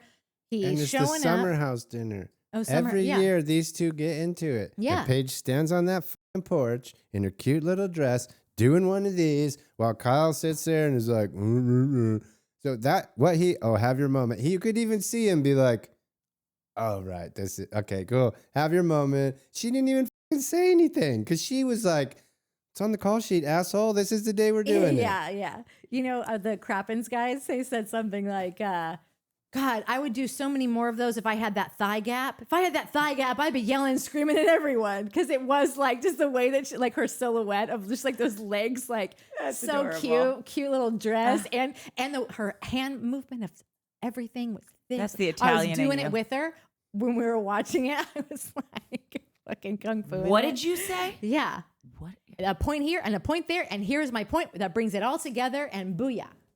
Touchdown. I make miracles happen. Yeah. Kyle storming out. Kyle, don't leave. This is so entertaining. No one storms off in white pants like you. I feel like there's been a handful of storm outs where Kyle's wearing white pants. You don't see that a lot. Him and Carl wear like painted Yeah. on Yeah. white pants. Yeah. more than anyone should. That's true. I'm just ending with that. I have been saying this about Amanda for ever since Amanda became, because I didn't like her at all in the beginning. Every time that I start to get irritated with Amanda, it is always because she is being dragged into Kyle's shenanigans, and that's his wife. So obviously, I get that.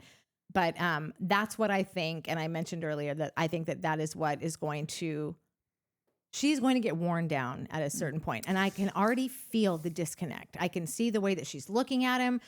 When he goes to hug her, she doesn't seem to want to be hugged. When he and you brought up a point that she's got some. Yeah, I mean that could be emotional- disconnected. Like totally could be that. It could be she's dealing with some depression and mental health that she's been talking about. So Yeah. it could be that she just Yeah. and she's dealing with getting her meds right, and like that can do stuff to your libido and your emotions. Yeah. And like the whole point for a lot of people who take meds is to not do this. Yeah. It's to get to this, Yeah. right? That means you might not be so huggy. You might be kind of for Yeah. a minute. But also think of how they met. Like when they met, she was a 3 a.m. booty call and he was cheating all the time. Like there was, even when they were like, oh, let's have a thing, he cheated on her. They broke up. So she knew what she was getting into. Not that doesn't mean she'll get sick of it one day, but it's not like a new, like he seemingly stopped cheating, but like he's still Kyle. Yeah. And she went hard for him. Like, and it was a little like, I remember it just being like, whoa, girl, just don't. Turn your phone off. This guy's a fucking idiot. What are you doing? You're making yourself look silly. She loves him. No, 100%. And I like during this episode, I was kind of like, that sucks. You might be like, I saw just like maybe like I wouldn't be so surprised. But then there's moments where I'm like, I don't know. These two just seem like they're gonna 50 years from now they're gonna hate each other, but they're gonna do it. You know, like I hope they are, because I hope that they are. I don't, and whatever. It just is. There's just an apparent disconnect, and it could be all the reasons that you mentioned. And that sometimes happens. Like sometimes you'll go a while where you're just on different pages. yeah. So we'll see. Like and subscribe. Do you want to say anything about your schedule? No, And because I know, and then we're gonna say it on the next show too. But like, yeah, I don't know. Our schedule's just going to be a little weird the next few weeks. This chair might be empty. It might have another face in it. Courtney and I have day jobs. Natalie has 4 day jobs editing our 4 shows that we do. But I work on America's Got Talent, and we go into production tomorrow for the next few weeks for our season 20.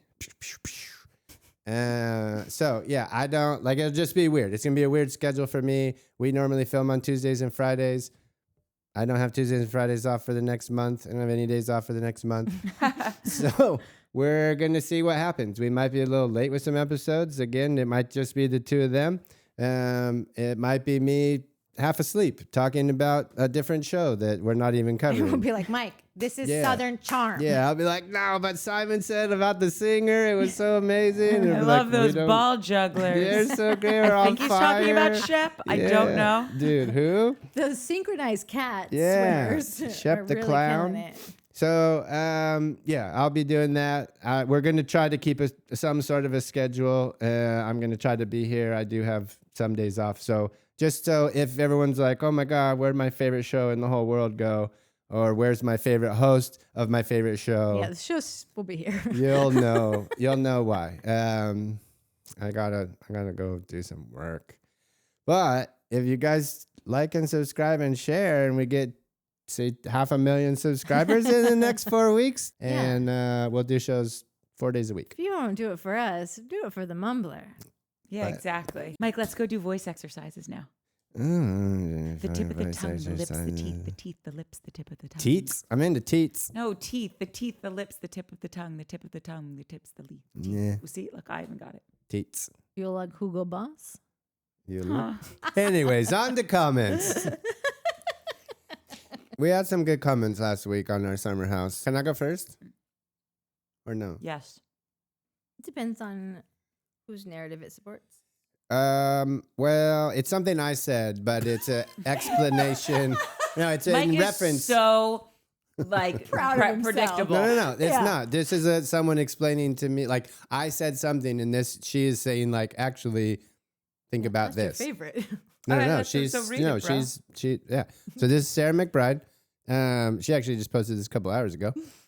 As far as this is in regard to when I was like, you said it was their responsibility to edit Paige in a good light, and I was Yeah. like, both weeks they've shown her I saying saw these this one. little snappy or snarky little man hater things. So this is Sarah McBride referencing that, which is she makes a good point. Unlike our cats. Minnie, come here. As far as production showing Paige's man-hater comments, I think they will still show her in a good light throughout the season. I don't see it as a bad thing, them showing the comments in the first place. That's kind of in right now. Lucky us. I kid. I think you've had it good for a while. Fine, totally. I kid. Go for it. Fire away. Gabby Wendy is also big on the man-hater train, which we remember her like, I'm not doing American Dudes right now. Super funny. It's in good fun, but we are kind of serious. All right. Fine. I'm pretty sure the Giggly Squad live shows, they also have a segment called Is He Trash, which is pretty funny. And they always are making fun of men. It's definitely a recurring topic and a joke on their podcast too. Like I'm talking every episode at least five times an episode. So we love her for it. And you're right. That's her bag. And it's probably less about production being like, no, Paige is mean, and more like, no, that's Paige. She's funny like that. And also to support Sarah's comment, which I actually agree with all of that. She would say, like in prior seasons, someone like Kyle was going in on Amanda, just saying, we'd have kids, but Amanda isn't ready. And then one night, Amanda goes out to dinner, and Kyle stays home. Like half the house goes out, and half the house does like a dinner at home. And Kyle lost their 2 dogs. Oh, that's right. And she's like, I don't know. If a man that I was married to said I wasn't ready to have kids, and then I left him in charge of our dogs for an hour and he lost them at our house, I would say, maybe it's you who's not ready for kids. And then when she's like, I'm already raising kids, I'm raising Craig. Like she's made those comments in that genre before. Yeah. Wait, I've seen this from Paige a million times, but she says this one thing, and I die laughing every time it comes past my scroll. She's reading, I think it was maybe like an Amazon Live, and she's like reading subscriber questions. And she's like, what is a good skincare line that you recommend for men? And she goes, oh, probably like being quiet. I think that's like really good one. That's hilarious. Wait, I have a quick comment that I would just like to Probably read just being because this quiet. person deserves it.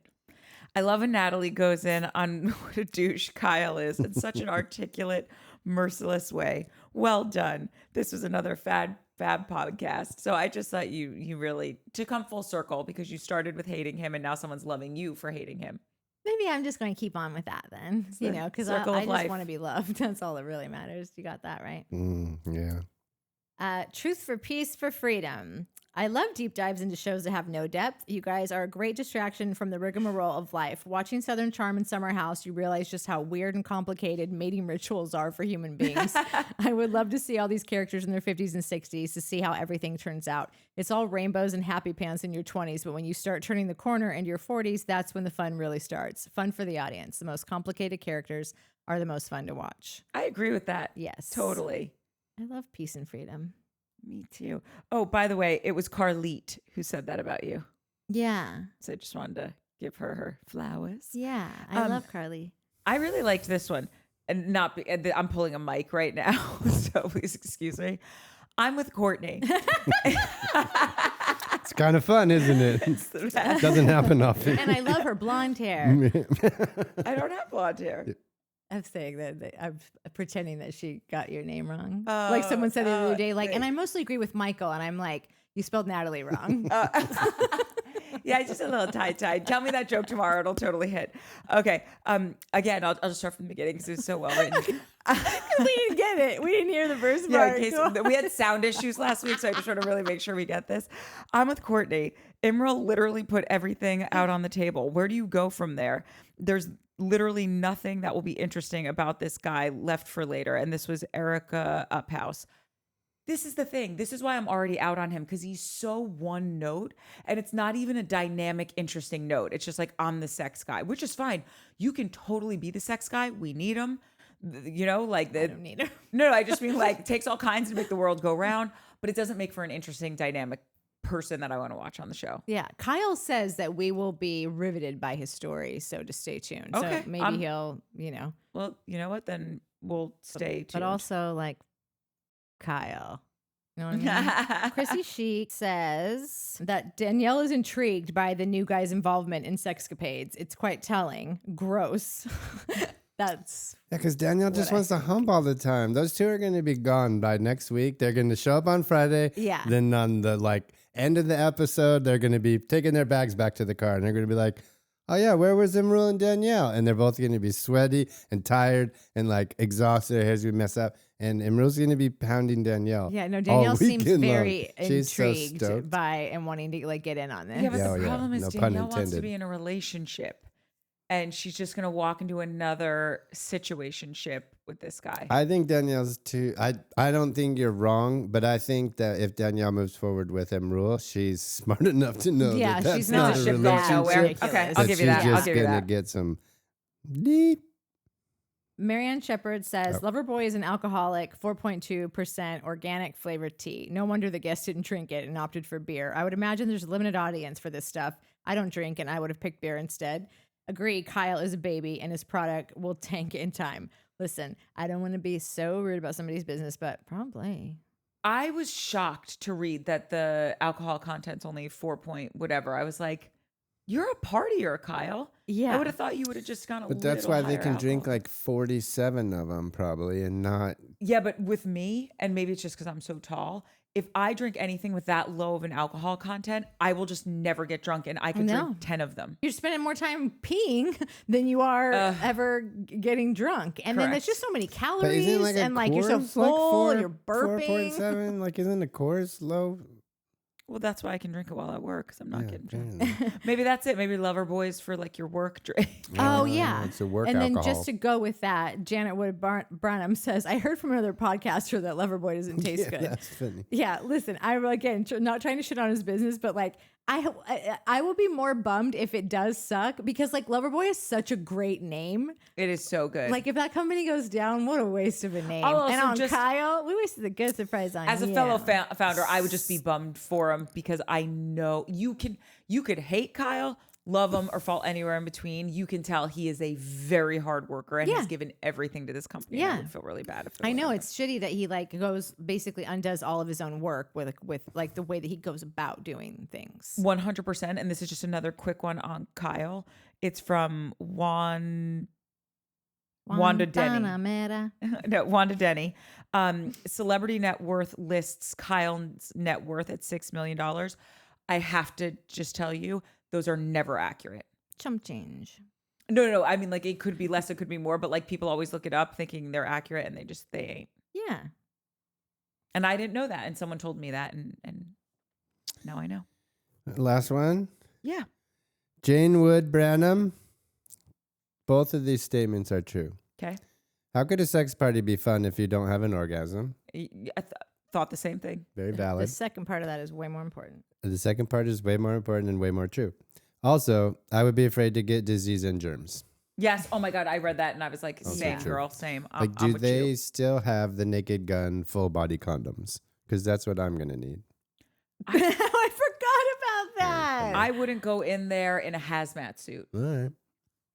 I think Mary Lyon came back, but now I can't find her. Oh, Mary. Yeah, Mike, just so you know, there's a 4.2 alcohol content in Coors Light. That's why I can drink all of them and nothing happens to me. And Nat has one Chimay. And What's a she's like, Chimay? Like "Shahay." 87? Oh, it's like an 8 or 9. Chimay is high. But then doesn't that just mean 2 Coorses? I'm having We don't- 2 Coors I know. Lights I'm kidding. I mean that. over the course of us filming both shows. So that's over 4 hours. Nat's having Listen, one. I'm not a CHP. You don't No. got to explain it to me. No, you asked me what's the difference if I'm having Oh, it'd be two like and if you Nat's having pounded one. 2 Coorses Correct. in one That's shot. it. Yeah. All right. Chimay is Give you beer 10.5. bonged 2. Bro, that's 2.5 courses. Yeah, that's like my 40. Damn. And it's just like done and done. Like I'm not like chugging down all that stuff and then I have to go pee like a million times. Even when I just drink water, I'm just going pee all day long. One Chimay is a 30-ounce Coors. That's crazy. But it's also a third of the liquid. So there's more bang for your buck. Well, she's working smarter, not harder. Yeah. What? Whatever. It's just like it's way easier to drink one beer than to drink 2.5 beers. It's less calories. You're peeing less. You're getting more of a bang for your buck. Yeah, and you're not like focused on like chugging, you know. Like I love Coors It's Light easier to on the eat boat a salad with a when fork. when it's summertime and it's hot What are you out and we're talking doing about? stuff. We love you guys. Like and subscribe. We love Tell you. a friend. Tell all your friends. Tell your them. cool friends. No, I don't care. Tell your shitty friends, your great friends, people you just met. We don't want any losers. We just want to keep it cool like you guys are now. Yeah, share it on all the stuff, All of it. all the things. Your church bulletin board. Hopefully We're we'll see you cursing next less. week. If Love I ya. mean, hopefully I'll see you next week. Yeah, someone If will not- see you. We'll see you. I'll see you in Hollywood. See you when I see ya. Love you. Bye.